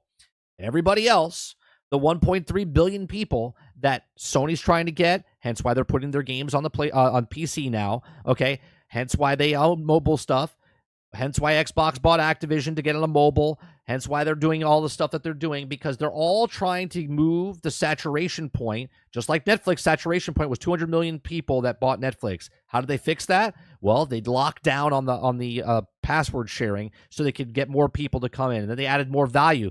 They said, well, maybe we get video games, and we put video games on Netflix. It's just a free thing. How many people are playing video games on Netflix? I don't know. They don't fucking tell us. But there are people playing video games because they're not getting Netflix to play games. It's just on there to play games, right? There's just there as well. Look at YouTube. Right now, you can play video games on YouTube. You scroll through your phone, and all of a sudden you'll see a little line where it's like, oh, play this game, play that game. Google had Stadia, and now all of a sudden they just put like mobile phone games inside the market of YouTube itself. The industry decides what it's doing, and we just follow along. We're just sheep in the system. We're just like, well, okay, that's where we're gonna go. They're putting games, and you might not play it, but you scroll up and go, oh, what is this? Oh, I'll play that. You're on the toilet, you're in the car, you're in the dentist office, you start playing the games, and that's what it is. All of these companies are looking to get past the saturation point. They're looking to make more money. How do they make more money? How do they get more eyeballs? How do they get more? That's what it is. Robert Jones says, it's so stupid, all these tiers called PlayStation Plus. Paul says, emulations on Xbox Series S and X is amazing. I would go as far as getting an S just for it. Makoki says, something Sony is banking on is game sales. The new Sly Cooper and Jax Daxter PlayStation 2 remasters sold a lot, but they were also on PlayStation Plus. right? They're looking for value, right? Put it on PlayStation Plus. Get that monthly. Don't get me wrong. If you get a remake or a remaster of a game, it'll sell 1 million. If it's a really popular game, 1 million, 2 million copies, okay? And it cost them a fraction because it was already made. They just redid it. And yes, it cost them money, but it cost them a fraction of the money than it would have cost a brand new game in development for 5 years, right? So yeah, they make money, but how do they make more money? They want you to come in and go, oh, PlayStation Plus, you're charging this much. If it's $15, $12, $20, whatever it is. I don't know the pricing over there. Xbox is doing the exact same thing. They're trying to make value. And how do you make people get Game Pass? If all of Game Pass all got the day and date, okay, then why would you pay $20 if you can pay $10, right? If everything was day and date on Game Pass, why would you pay $20 if you can get it for $10? So they have to cut things off. That's business 101. You have to make value so people move up. Ubisoft is doing it right now. $70 is the game price. $110 if you get the DLC. You get $130, you get the DLC, the season pass, all this other stuff, the extra foot, or you pay $18 for the month for that. EA, right? $20 or whatever the fuck it is for EA. Okay, EA Play. You get all the games day and date on EA if you buy EA. Okay, but if you don't get EA all the way, you can get EA Play on Ultimate, but you don't get day and date for those games. You get them like 6 months after down the line or whatever it is. But you get their back catalog to play all the old games. You have to make value, and that's the only way they can do it now, right? They have you in the ecosystem. Well, plus they want to have their money for the new titles up front, right? Sure. I always look at it from the point of view as the money that you are giving Xbox Game Pass. I'm not looking at AAA titles. I'm not looking at new games. I'm looking at just the service. You are giving money every month to the possibility of you finding something to play, even though before you gave them $1, you always had something to play because you were already buying games. Right. So in my mind, the money that we are giving them for Game Pass is money that we never would have spent anyway. It's in addition to what we would already be spending. So that money that they're receiving, and I keep saying this, and I mean it, for doing nothing, right? Because those games are already in existence, right? 5+, 8+, 10-year-old games on Game Pass, right? Didn't cost them a dime. Right. And you're already paying for the servers. So what do you think the profit margin is? It's called 100% right. margin. Here's the right? thing. It's called 100% margin. That's what it's called. Makoki, the problem is a lot of gamers that were I'm 46, right? A lot of people game. I gamed my entire life. I didn't take a break. A lot of my friends that when they went to college, they played games and then they got a job or they got a family and they went cold turkey basically, right? They didn't play games for like a 15 to 20 year span. But now they have raising kids, right? But now they have nostalgia because they want to get back in because now they have money. Now they have time because their kids are grown up, right? They have a little bit more spare time. It's a little extra hobby. They buy the console, whatever of their choice. If it's PlayStation, it's Xbox, it's Nintendo, and then they're like, "Oh man, I remember SOCOM. SOCOM's on that. Well, I'll play that." Right? Some guys or girls don't care about the new games. They want to relive the times where they remember being happy when they were younger, and they buy those old games. So if they put it on the higher tier in the PlayStation Plus or the Xbox Game Pass Ultimate or Nintendo's service, they're like, "Oh, I don't have my old system, right? But I can still play my old games. That's cool. I'll pay it again. How much? Oh, it's only $20. Oh, it's only $15." That's where they get you. It's not about us, the gamers. We're already in the cycle. Right? The people that are playing games like you and me that are playing brand new games that are coming out and playing 5 games a year, buying brand new games and playing 10 other cheaper games, you're already there. They don't have to sell you, right? They're trying to get all the other people that are the casuals, the mobile gamers, the people that were gamers that now aren't gamers that are trying to come back into gaming. That's what they're all doing, right? This is why they're bringing the PlayStation 3s. This is why they're bringing back the N64s. This is why they're bringing back old games and remaking them and doing all this other stuff. They're searching for what level of disposable income those people now have. Right. Because now they have money. Now they have income. Now they have kids. So they're trying to hit all the ratios of all the clientele. Well, the person that played our game when he was 25 is 40 now. He's got a family. He's probably got 2 kids, right? Their kids are probably 7 and 10, right? this household's playing. Oh, here's the family plan, right? Like this is it, Here's man. the family plan. Here's the family plan. Right. Speaking of all that, right? We're gonna move to the movie section real fast, okay? So Borderlands, we love Borderlands. Sarge, we played Borderlands 1. We loved Borderlands 2. Borderlands 2 is probably one of my favorite games. It's definitely in my top 10 of all time of games that I love, with Mass Effect and Red Dead Redemption, right? I 100% love Borderlands 2, and now they're making the movie of Borderlands, and it's been in turmoil, and they had problems and reshoots and all this other stuff. We really haven't heard anything about it. It's coming out next month, okay? And now people are viewing it. There's people seeing it, okay? And they're talking about it right here. Small Screen from Twitter says, terrible and unfunny is the upcoming Borderlands movie is getting crucified in the early reactions, okay? It says this particular early reaction of the movie comes of us from Daniel Richmond.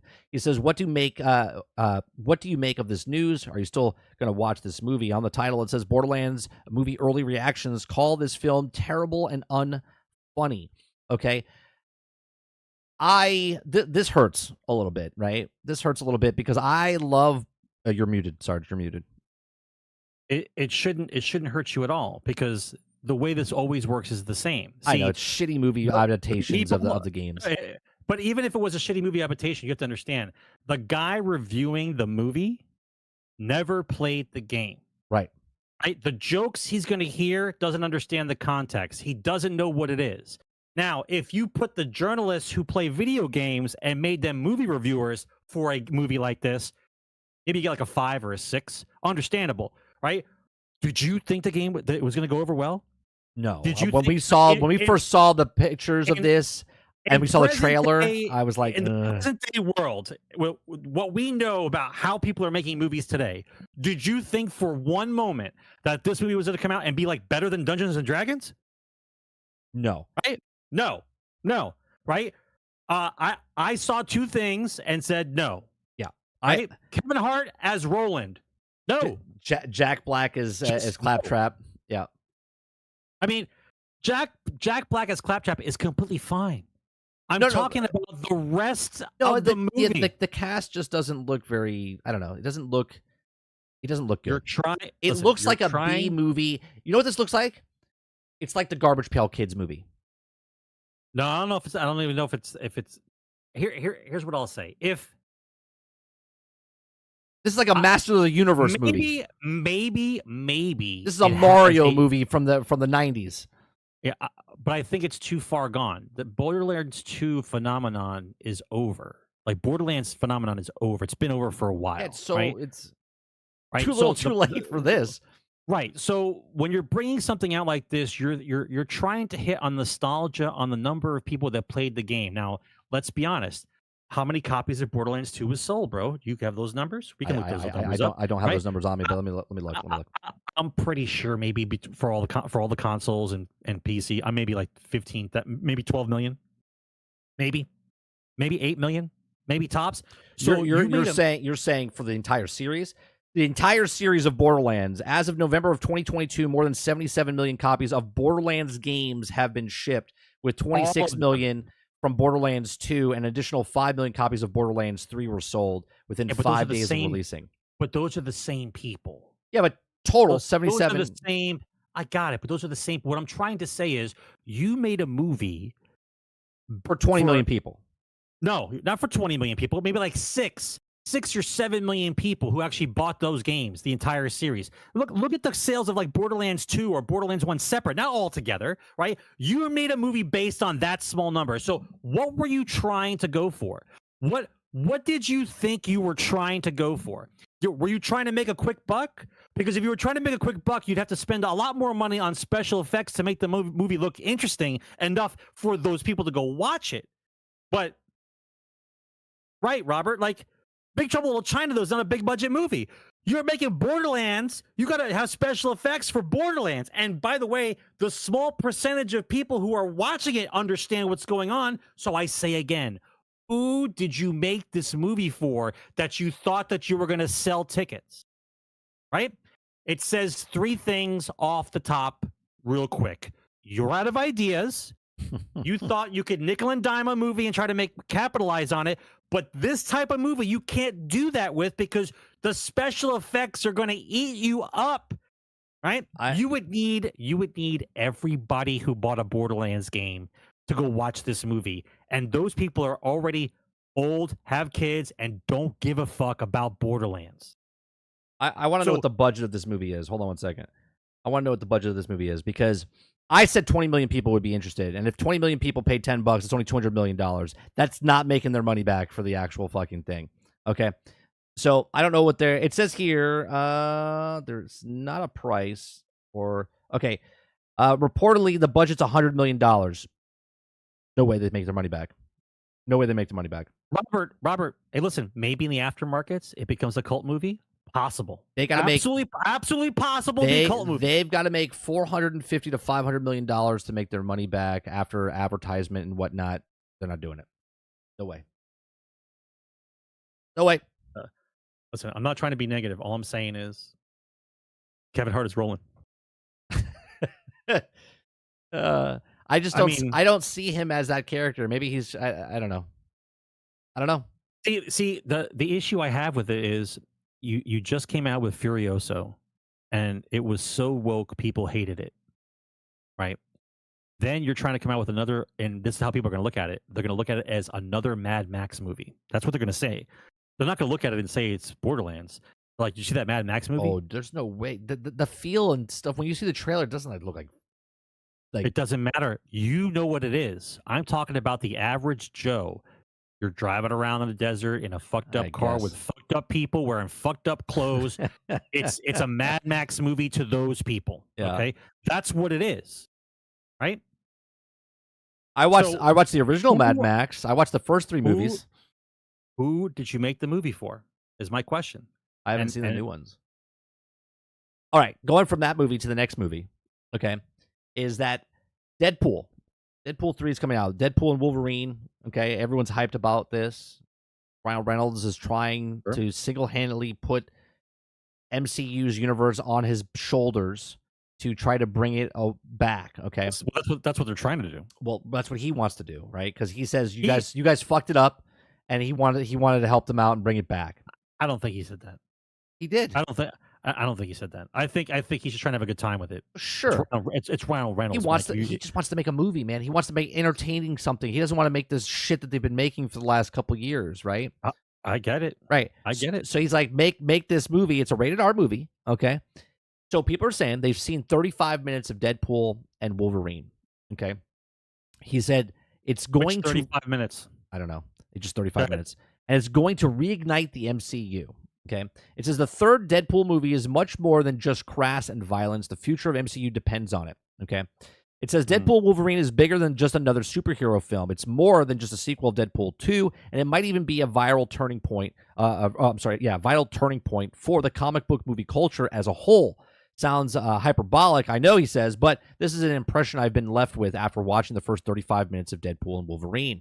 Okay, so this is coming from IGN. Okay, my question to you, Sarge, is this good or bad for a film to they're trying to make what Spider-Man, the last Spider-Man film did with Tom Holland, right? With Doctor Strange, the Multiverse of Madness type of stuff, right? The Doctor Strange. They're trying to make a revive of what happened with Endgame with Deadpool. And even if it is like the greatest Deadpool movie, let alone the greatest Marvel movie, if they're hyping this up to this point, saying it's fantastic, it's so good, it's going to turn around the MCU, do you think this is not? Do you think it's setting up to fail because the expectations now that people want to go see it, okay, because they love Ryan Reynolds, right? They love Ryan Reynolds. They love Hugh Jackman as Wolverine, okay? That's the driving factor of getting people's asses in the seats to make it. But is this movie, obviously, by just watching did you watch the trailers? Did you see the trailers? Okay. Is that exciting enough for you to go to the movie, and do you think that it can make a turnaround for the MCU as we know it so far? Because all the movies that have come out after Endgame are pretty mediocre and bad. Well, there's so many factors to talk about, right? So let's just start with the basics, right? Deadpool was a great movie when it came out because it was different than the rest of the Marvels. It had a nice little spin to it. Ryan Reynolds did a great job And it was with as, Fox. as Deadpool, right?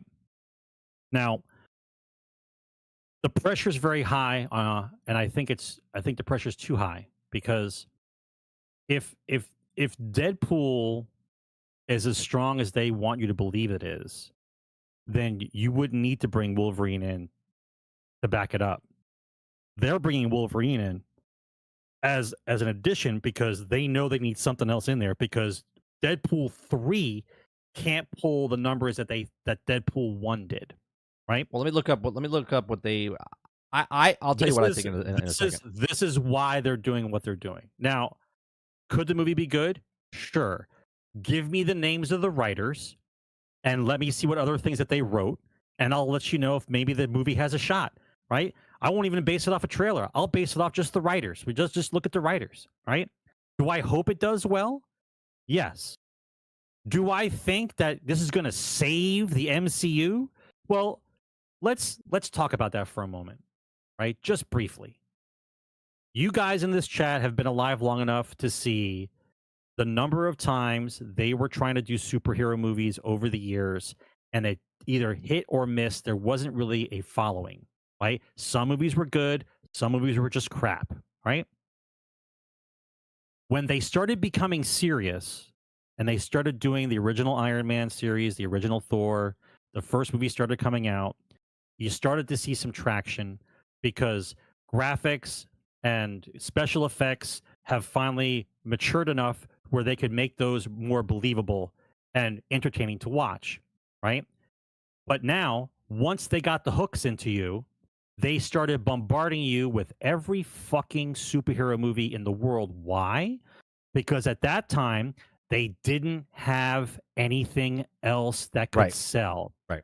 And so they started piling on superhero movies. Now, we went the opposite way of the original attempt. The original attempt of superhero movies when you guys were like in middle school and high school was if they made 5 superhero movies, 1 was really good and 4 sucked, right? During the Marvel rehash, right, if they made 5 movies, 4 would good and 1 would suck. So they kept dogpiling it on, right? And they kept dogpiling on because you know how many superhero movies there were. So now we got the build-up done well. We got the crescendo done well. Yes, you could argue Endgame's better or worse than the first half of the movie. Infinity War. Right? So point being is that the movies were built up, crescendoed, and finished. The story is finished. Right. You're done with it. Like, we're done with it. Don't go anymore. Everybody shut it off. Do something else. Let everybody stew a little bit, and fine. But they can't. They have to keep pushing because they got nothing else. Right? I bet you, if you look at the release dates of anything else during that weekend of the 26th, right? I bet you there's nothing else going on. Right? That's why it has a chance. Because I bet you nothing else is going on that weekend or the week after, so we can have 2 weeks of peace and quiet, so it can do the numbers that it wants, so then they can put a flag in the ground and say, yeah, MCU's back, baby. Like, no, it's not back, right? It's another movie that you're trying to sell. We get it. Do I love Deadpool? Yeah, great character.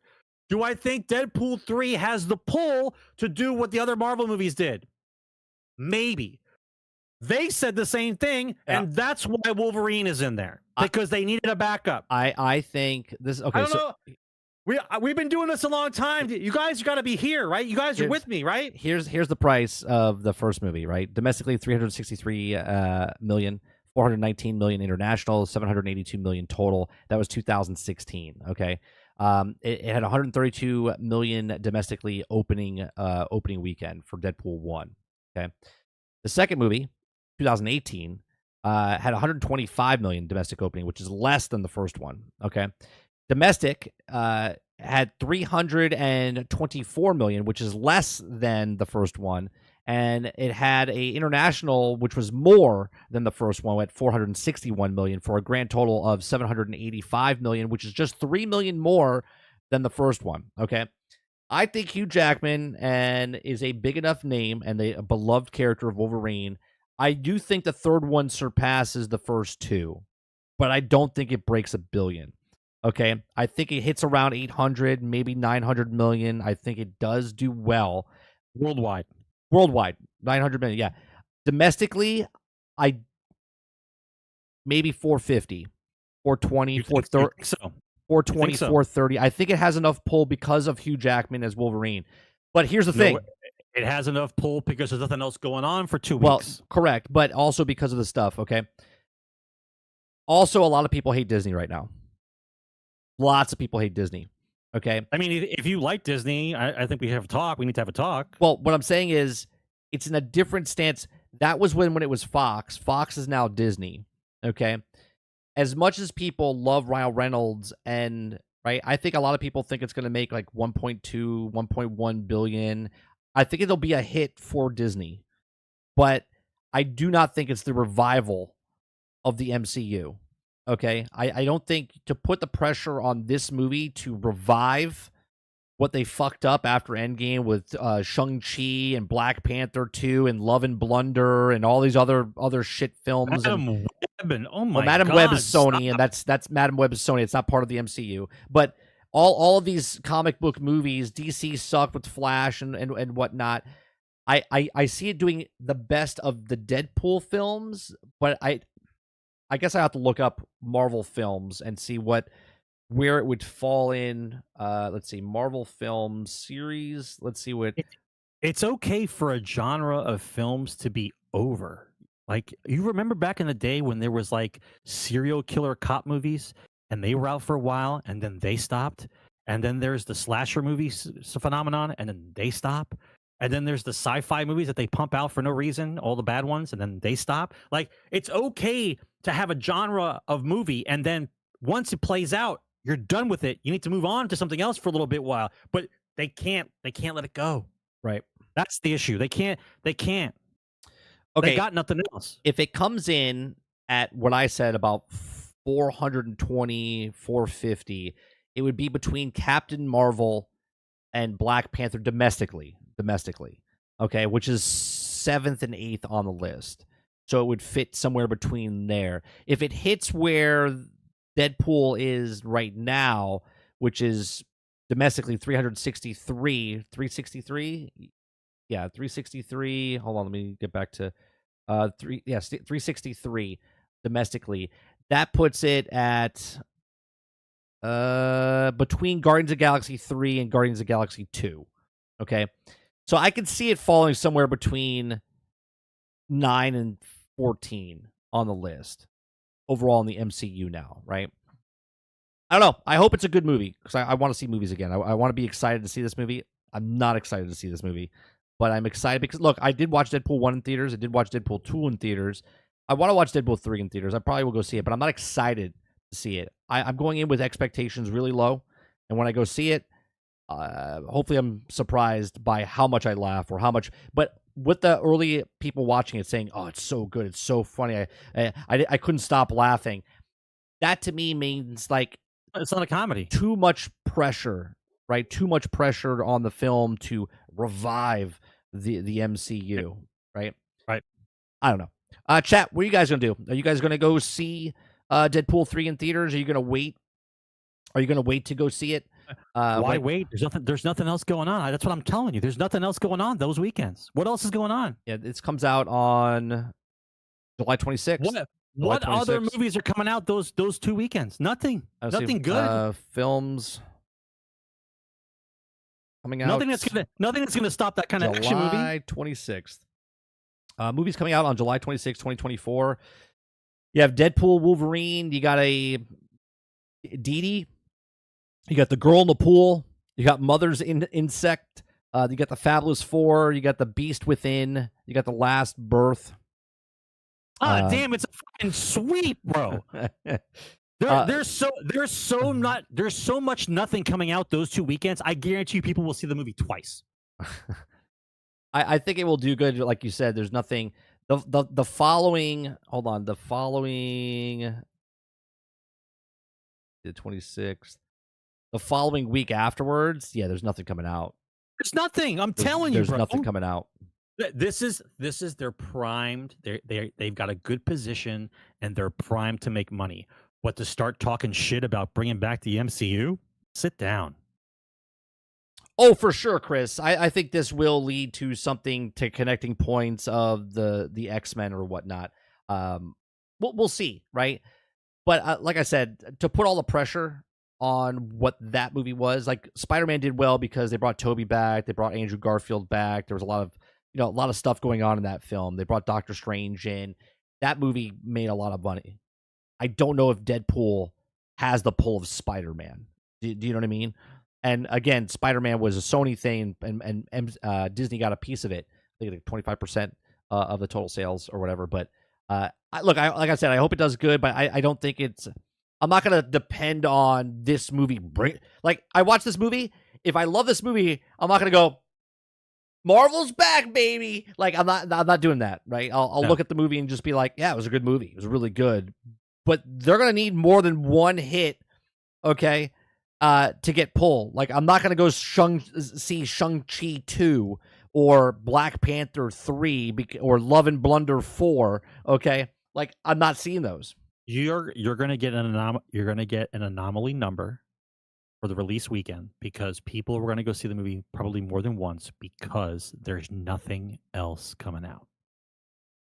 I'm telling you that if you like the movie, right? You really like the movie, right? Sometimes I go see a movie twice if it's really good. When I was younger, I used to see movies 5-6 times in theaters. If the movie was really good, you'd go see it again. Now, especially if you want to go to the theater and there ain't shit out. Right. And that's the only thing that's out, you'll see it again. Right? I don't see any problem with that. They're probably in a good position. You might be right with the number because the fact that there's nothing else going on. Marky Mark in chat says, since we're talking about movies, how does everyone feel about the Gladiator 2 coming out? And this is really selfish of myself, I am tired of seeing Pedro Pascal. I am tired of seeing that man in everything that comes out. Okay, he's got to make his money now. He's got to make his money. I'm tired of looking at his face. I don't want to see him in another film. Right? He's in everything. Like there's thousands of people out there that can act, and yet they keep putting him in everything. Okay, I can't do it. I can't do it personally. I'm not going to go see it just because he's in the film. I love Denzel Washington. I can't look at him. And when I look at Pedro Pascal as that, I just see him in the outfit and in Game of Thrones that's where he got, his breakout role in Game of Thrones. Logan did great in the box office. Wolverine has pull. Sure. But when Logan was in the box office, Disney wasn't doing what they're doing. There's a huge difference of the landscape now with a company that's behind it than it was back then with Fox, and not a hated company right now. There's a shit ton of stuff coming out. And let's not forget, he had already said multiple times that he was done with doing Wolverine. Correct. He was done doing Wolverine. So think of the number they must offer him. Well, him and Ryan are like best friends. So Ryan got his ass back in there and said he pitched him an idea, and he said, "Yeah, I'll come back for it." Well, that's a good thing to have friends then. Yeah, because we already knew that he was done with Wolverine. So what you're saying is, if you want him to be in Alec Baldwin's next movie and never see him again, Jesus, yeah, went dark there, Paul. Right? What's dark? The man killed somebody on set and everyone went to jail. What are we talking about? That's dark. Not a fucking... Yeah, it's dark. He's saying that I want to kill Pedro Pascal. That's not what I want to do. I just don't want to see Pedro in the movies anymore. You don't even have to put a JK there. We all know what happened and no one gave a shit. Right? I'm waiting to see what the second court case is going to do. He belongs in prison. I'm sorry. There's no such thing as pointing a gun at someone, pulling the trigger, and then saying "oopsie." I'm sorry. No. All right, let's get to the back to video game talk here. I got a couple of trailers I want to talk about and see. We're gonna watch the Double Dragon Revive. Okay. Got a trailer? Yep. Got a trailer? Oh, that's the wrong one. Sorry. Ooh, I'm excited. Here we go. Shut up! I want to hear it. Okay, so you got the volume up. Okay, you're on the same thing, so if you talk during the trailer, they won't hear you. All right, here we go. Oh.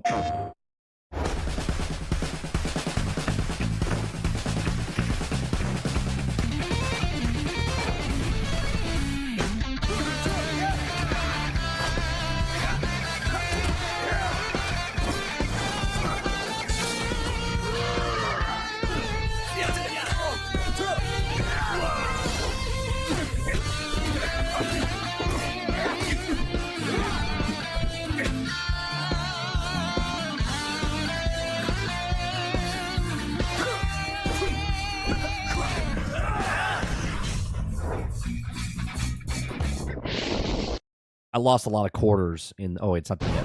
Sorry. Coming out in 2025. So there you go, Sarge. Double Dragon. Are you excited? Streets of Rage coming out next. Oh, you're muted, Sarge. You're muted. You're muted. You just asked me if I was excited about a 40-year-old video game. Yeah. Are you excited about Double Dragon? Does it burn? Does it give you a heartburn when you look at it? Like it gives you that nostalgia feeling inside there? I mean,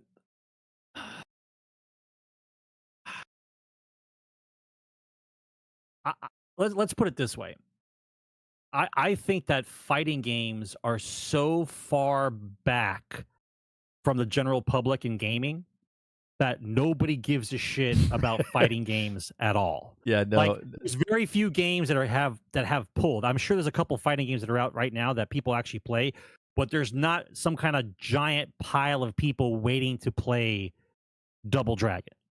You know what I mean? Like, I'm sure there's a following for fight games, right? Well, wait. I would prefer Streets of Rage. No, this is a beat 'em up game. Just for me. 100%. This is a side-scrolling beat 'em up game that you go across the story. I know what it is. He's not, right? when he says fighting game, he's not talking about fighting game like a Virtual Fighter or Street Fighter or something like that. Yeah, it's just that's what it is, though. Yeah. Right. It's not the PvP game. It's you and your buddy. Yeah. Do you know the guys' names? I don't remember the names. I don't. Well, then you call yourself a fucking video gamer, bro? Doesn't mean I know every fucking game character ever known to man. You don't give a shit. Is it Raigu? No. It's really easy. Really easy. Is it Billy? Yeah, Billy and Jimmy. Yeah. It just came to me. I was like, one's Billy. I forgot that it was Jilly. Yeah. It's Streets funny. of Rage. I forgot the name of my brother's name. you know, I knew Billy, but I didn't know Jimmy. You know that I think I don't remember another game except for maybe Golden Axe. Oh, Golden Axe, where you were a female character in fighting. There was a female character in Streets of Rage. You could play the female character and fight. I thought that was kick-ass back then, right? Because I know Golden Axe had a female Valkyrie or something, but Streets of Rage had a female fighter you could pick, and I remember that from back in the day. And I thought that was awesome. I forget what her name was though, but. All right, listen, but here's the thing. When you see them rehashing games like this, they're getting ready to cycle. No, they're getting ready to cycle a bunch of other stuff that's probably around the same thing. So don't be surprised that Double Dragon comes out. Don't be surprised if all of a sudden you'll see Streets of Rage. Oh, yeah. Right? And like other stuff starts coming out because that's what they do. I forget what the other game is called. Brain says there's also another game like Double Dragon. You had a big dude in the flannel and a chick that kind of looked like Tifa. You could use too. I don't remember that one. Oh, this is on the arcade though. That was in the arcade though, right, Brain? So here's the second one that you just brought up, Clips, that Shredder, but we're talking about another game. This is the new Teenage Mutant Ninja Turtles game that just got announced. Teenage Mutant Ninja Turtles Mutants Unleashed. Now, this movie came out last year, the new movie, where they made April O'Neil a chubby black girl instead of the reporter that we knew about. They were younger. She's like in high school or college in this one. So here's the video game of this. Let's watch this. So, guys, thought that after beating Super Duper Fly, all was back to normal? Well, not quite. A new bunch of mysterious mutants has taken over the city, and somebody needs to do something about it. Are the Ninja Turtles up to the task? I know they've been training hard, and are keen to try their new moves. Leo, Raph, Donnie, and Mikey will surely give their best. First of all, why the fuck are we calling them like short nicknames here? Okay, like she didn't say their names. Whatever. Be it facing the challenge on their own or together as a team. But will it be enough? A malaise is spreading through the city, and it's impossible to know who's a friend anymore. Okay, so this comes out 18th of October of this year. Now, I have to say, I think it's pretty cool that they copied the art style from the movie like 1-to-1, right? So I think art direction wise, I'll give them props that it looks like it's part of the movie and you're like in the movie, right? But I am not excited, and I'm a big Teenage Mutant Ninja Turtles fan, and I feel dead inside right now looking at this. I am more excited for what Eclipse put in chat about the Shredder's Revenge game than I am about this game right now. You're muted again, Sarge. That's for little kids, which I guess is fine. But at the same time, it's called Teenage Mutant Ninja Turtles, right? But not 13, right? Right. They're like 13 in that. Like they look like little kids. Yeah. Right. Well, that's what they are. They're like brand new. Yes. But it's But listen, Teenage Mutant Ninja Turtles. It's always was dark, right? It was a serious story, but there were kids involved. That was the whole hook about the whole thing, right? Even though it's fantasy, a rat teaches him kung fu. I get it. But the whole series, even back then, if you read the original comics, the black and white version before they colored it, dark. That's how it's supposed to be, right? That's how it's supposed to be. This little Disneyland bright colored thing, like I don't know what you want me to believe. Like no little kid knows who the fuck they are, right? There's no show. There's nothing going on. No, right? they have a show. It's on Nickelodeon. You just don't watch it. Yeah. What is it? How they're making an animated series of this as well. From this. How many Pretty Princess is it? But this is my point. Yeah. Well, who look, do you want? Who do you want to buy it? Well, listen. Who do you want?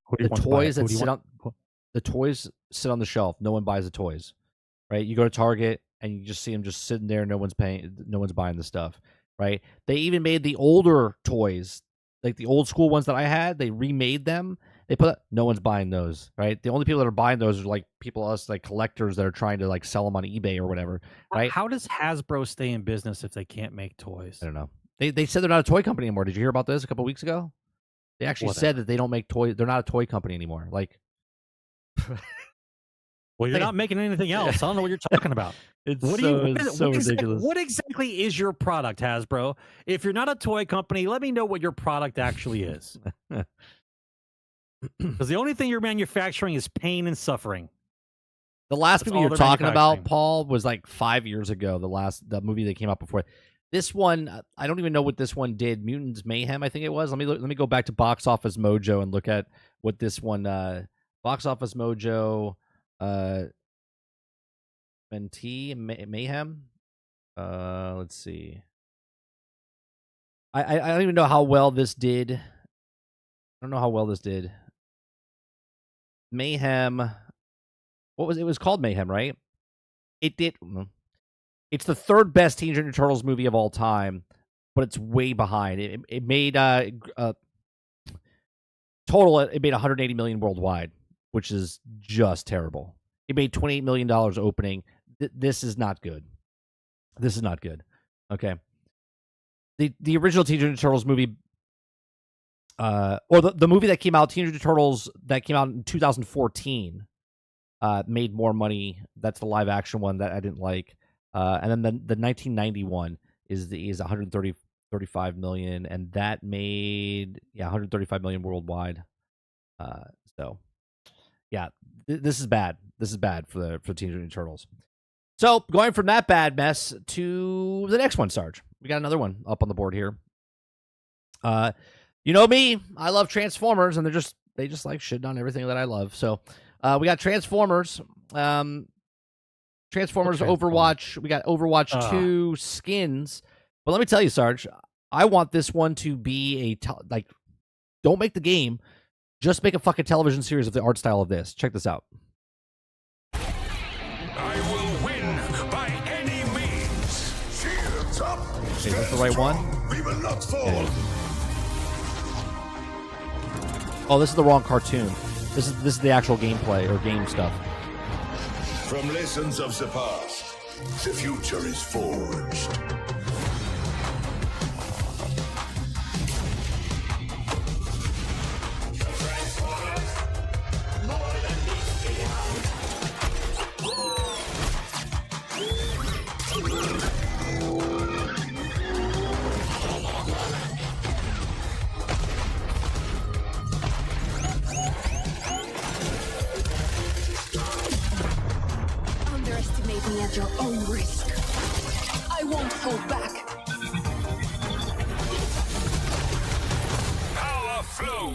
the one who knows how. We've suffered losses, but we've not lost the war. Tear them apart. We will stand together.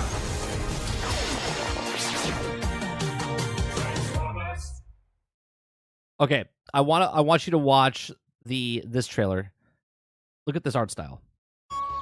I want this as a television series for Transformers, even though it's Overwatch.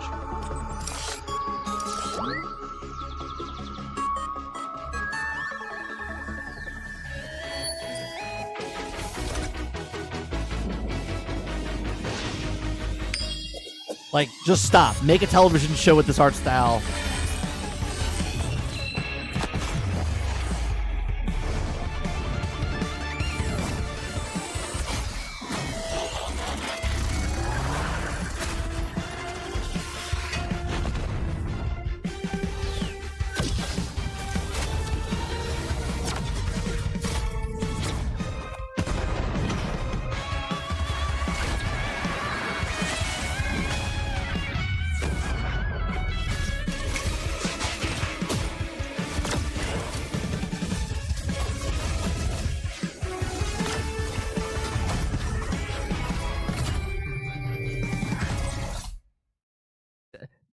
That's awesome, right?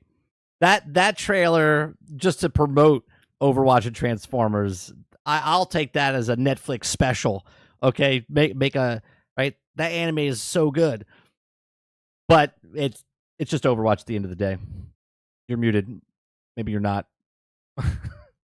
What'd you think of the Overwatch skins for Optimus Prime, Bumblebee, RC, and Megatron? Yeah, I don't give a shit.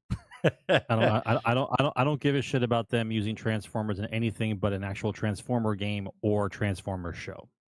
All right, well, I got one more for you, Sarge. You said you wanted a Transformers game. You got one. Okay, we got a brand new Transformers game.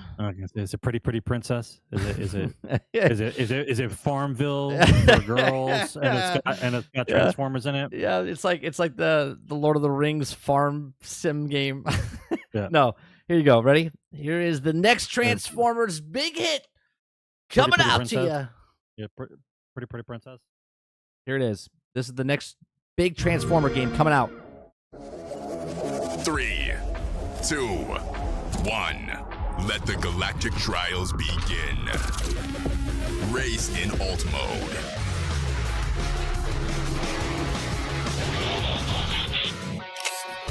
I fucking hate it. In bot mode.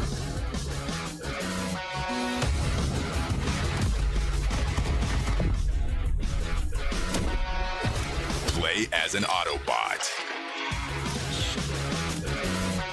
Or as a Decepticon.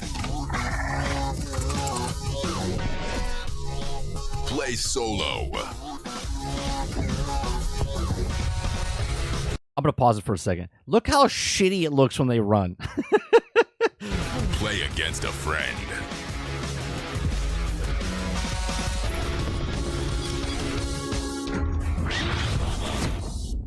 Transformers Galactic Trials. I'm so depressed. I'm so depressed. The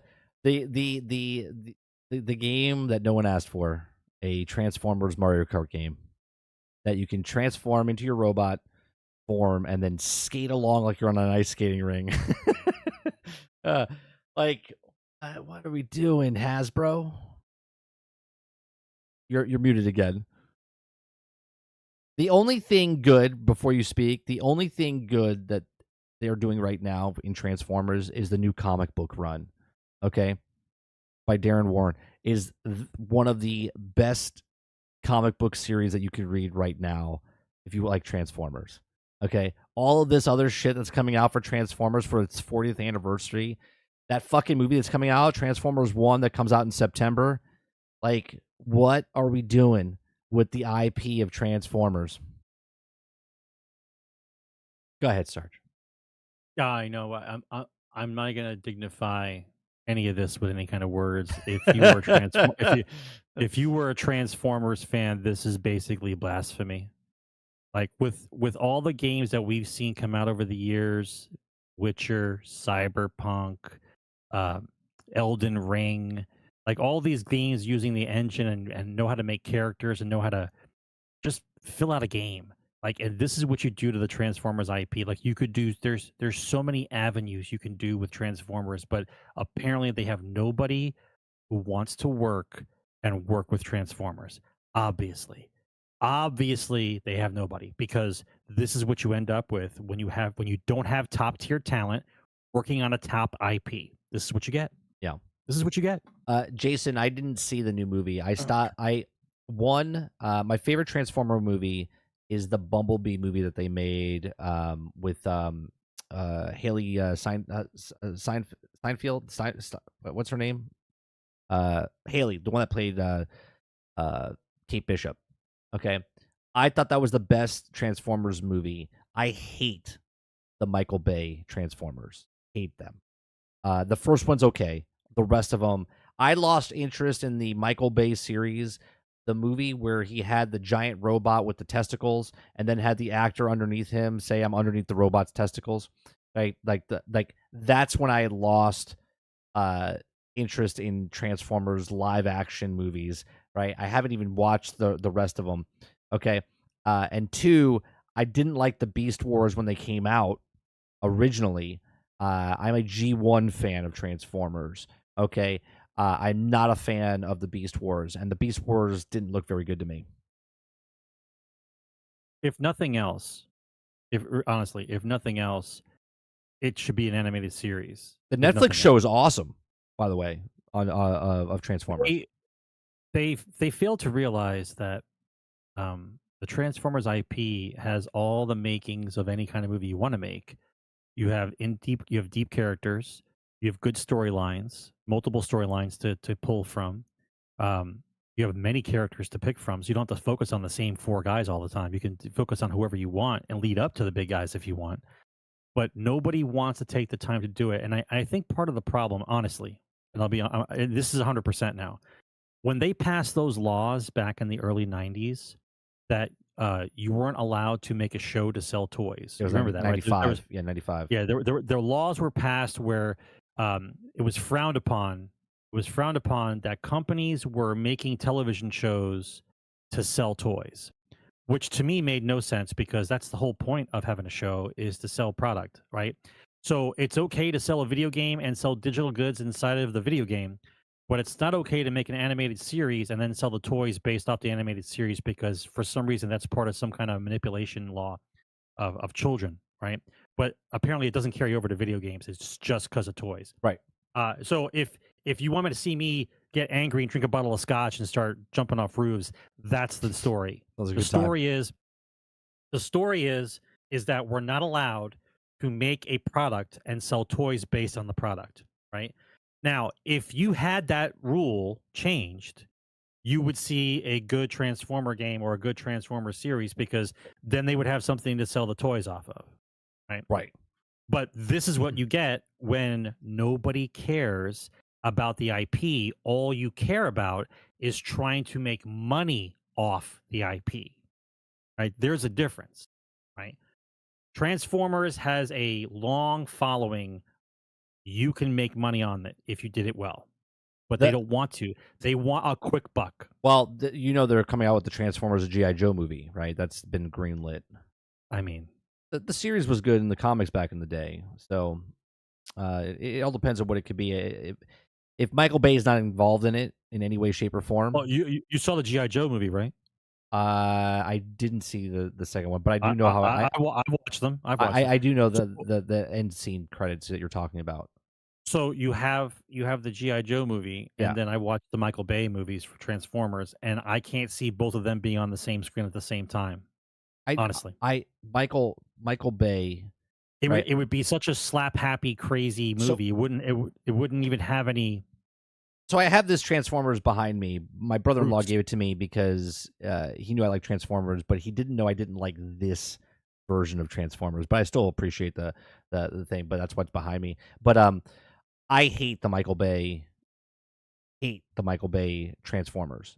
The way he did it, the way he transformed them, the way he made them look, just everything about it, changing the style of the cars because they wanted to get the cars, advertised in the movie and whatnot. I hated it. I loved the Bumblebee movie with that opening scene. The opening scene of Bumblebee is like, I want a whole movie like that. Right? It's awesome.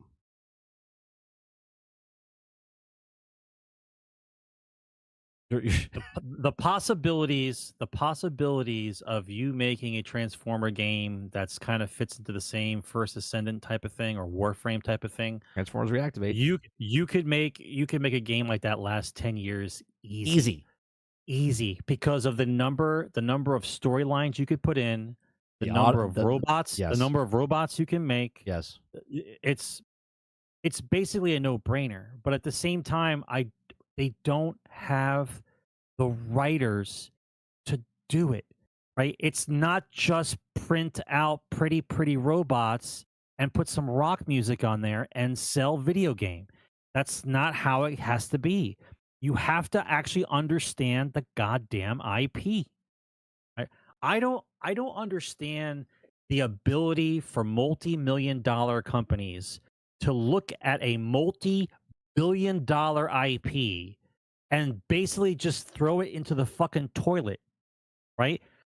These guys haven't made shit over the last 20 years. They've been recycling the same fucking shows and things that we grew up with. They have not made one new thing that we gave a shit about. Yep. The thing that they did make from scratch, right? And they did an amazing job, right? Halo, from scratch, made it up, the whole story, everything else, perfect. And you still threw it away. And you threw it away. Yeah, I'm disappointed with all the stuff they're making. Teenage Mutant Turtles, the Transformers, like my whole childhood is up in flames right now. They don't. There must be a real drought of talented writers in the world, or they just played too much crap over the years and their brains have rotted, that you don't have the writers needed to make stories for these characters. I just don't. Look, at least Marvel's doing Marvel Rivals, right? Where they're making a Marvel game that's Overwatch. They could have made a Transformers separate game of it, right? But they're not. They're just putting skins inside Overwatch. They're making kart racing games with Transformers, right? They're making shitty ass shows and stuff. It's like, bro, like, give me your IP. Like, give me your IP. I'll make it billions of dollars, right? It Transformers writes itself. It's such an interesting thing you could do with this series, and that these games that they just tossed away. The people that are in charge of the IP do not understand what they have, in their hands. Just think for a moment, right? You knew Transformers 40th anniversary was coming up. You work for the Hasbro, 40th anniversary right now. Right? Like this year is the 40th anniversary. What I'm saying though is 3 or 4 years ago, right? You know the 40 years of Transformers is coming up, right? And so you decide not to put together a team of good guys to come up with a good Transformer game so you can release something on the anniversary that would be meaningful to a generation full of people who like grindy games, put a great IP on there, and celebrate the 40th anniversary. Instead, they scrambled. Hurry up!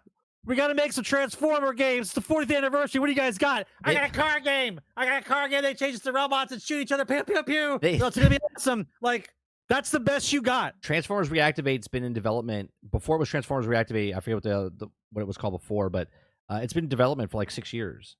And to miss the 40th anniversary because they're going to push it to 2025 is just I'm just like, man, what a disappointment. Obviously, if it's not done, I don't want it pushed out, but just it's not a surprise. 40th anniversary is coming up, right? I don't know. So that is going to do it for Generation X Gaming, the weekly podcast. Episode 402 is in the can. If you like what we do here, we appreciate you very much. Hit that like button, hit that subscribe button. If you'd like to go above and beyond it, become a member as little as $5. Next week, we are off again because I am out of town yet again, doing a small little trip. We had some shows this week to fill in the gap. I'm going to try to do 1 or 2 gameplay streams this weekend. maybe tomorrow night and then Saturday night for a little bit of the first Descendant. Other than that, we'll see you guys in 2 weeks. Thank you very much for hanging out with us, and we'll see you guys in the next one. Peace. Thanks, chat. Game on.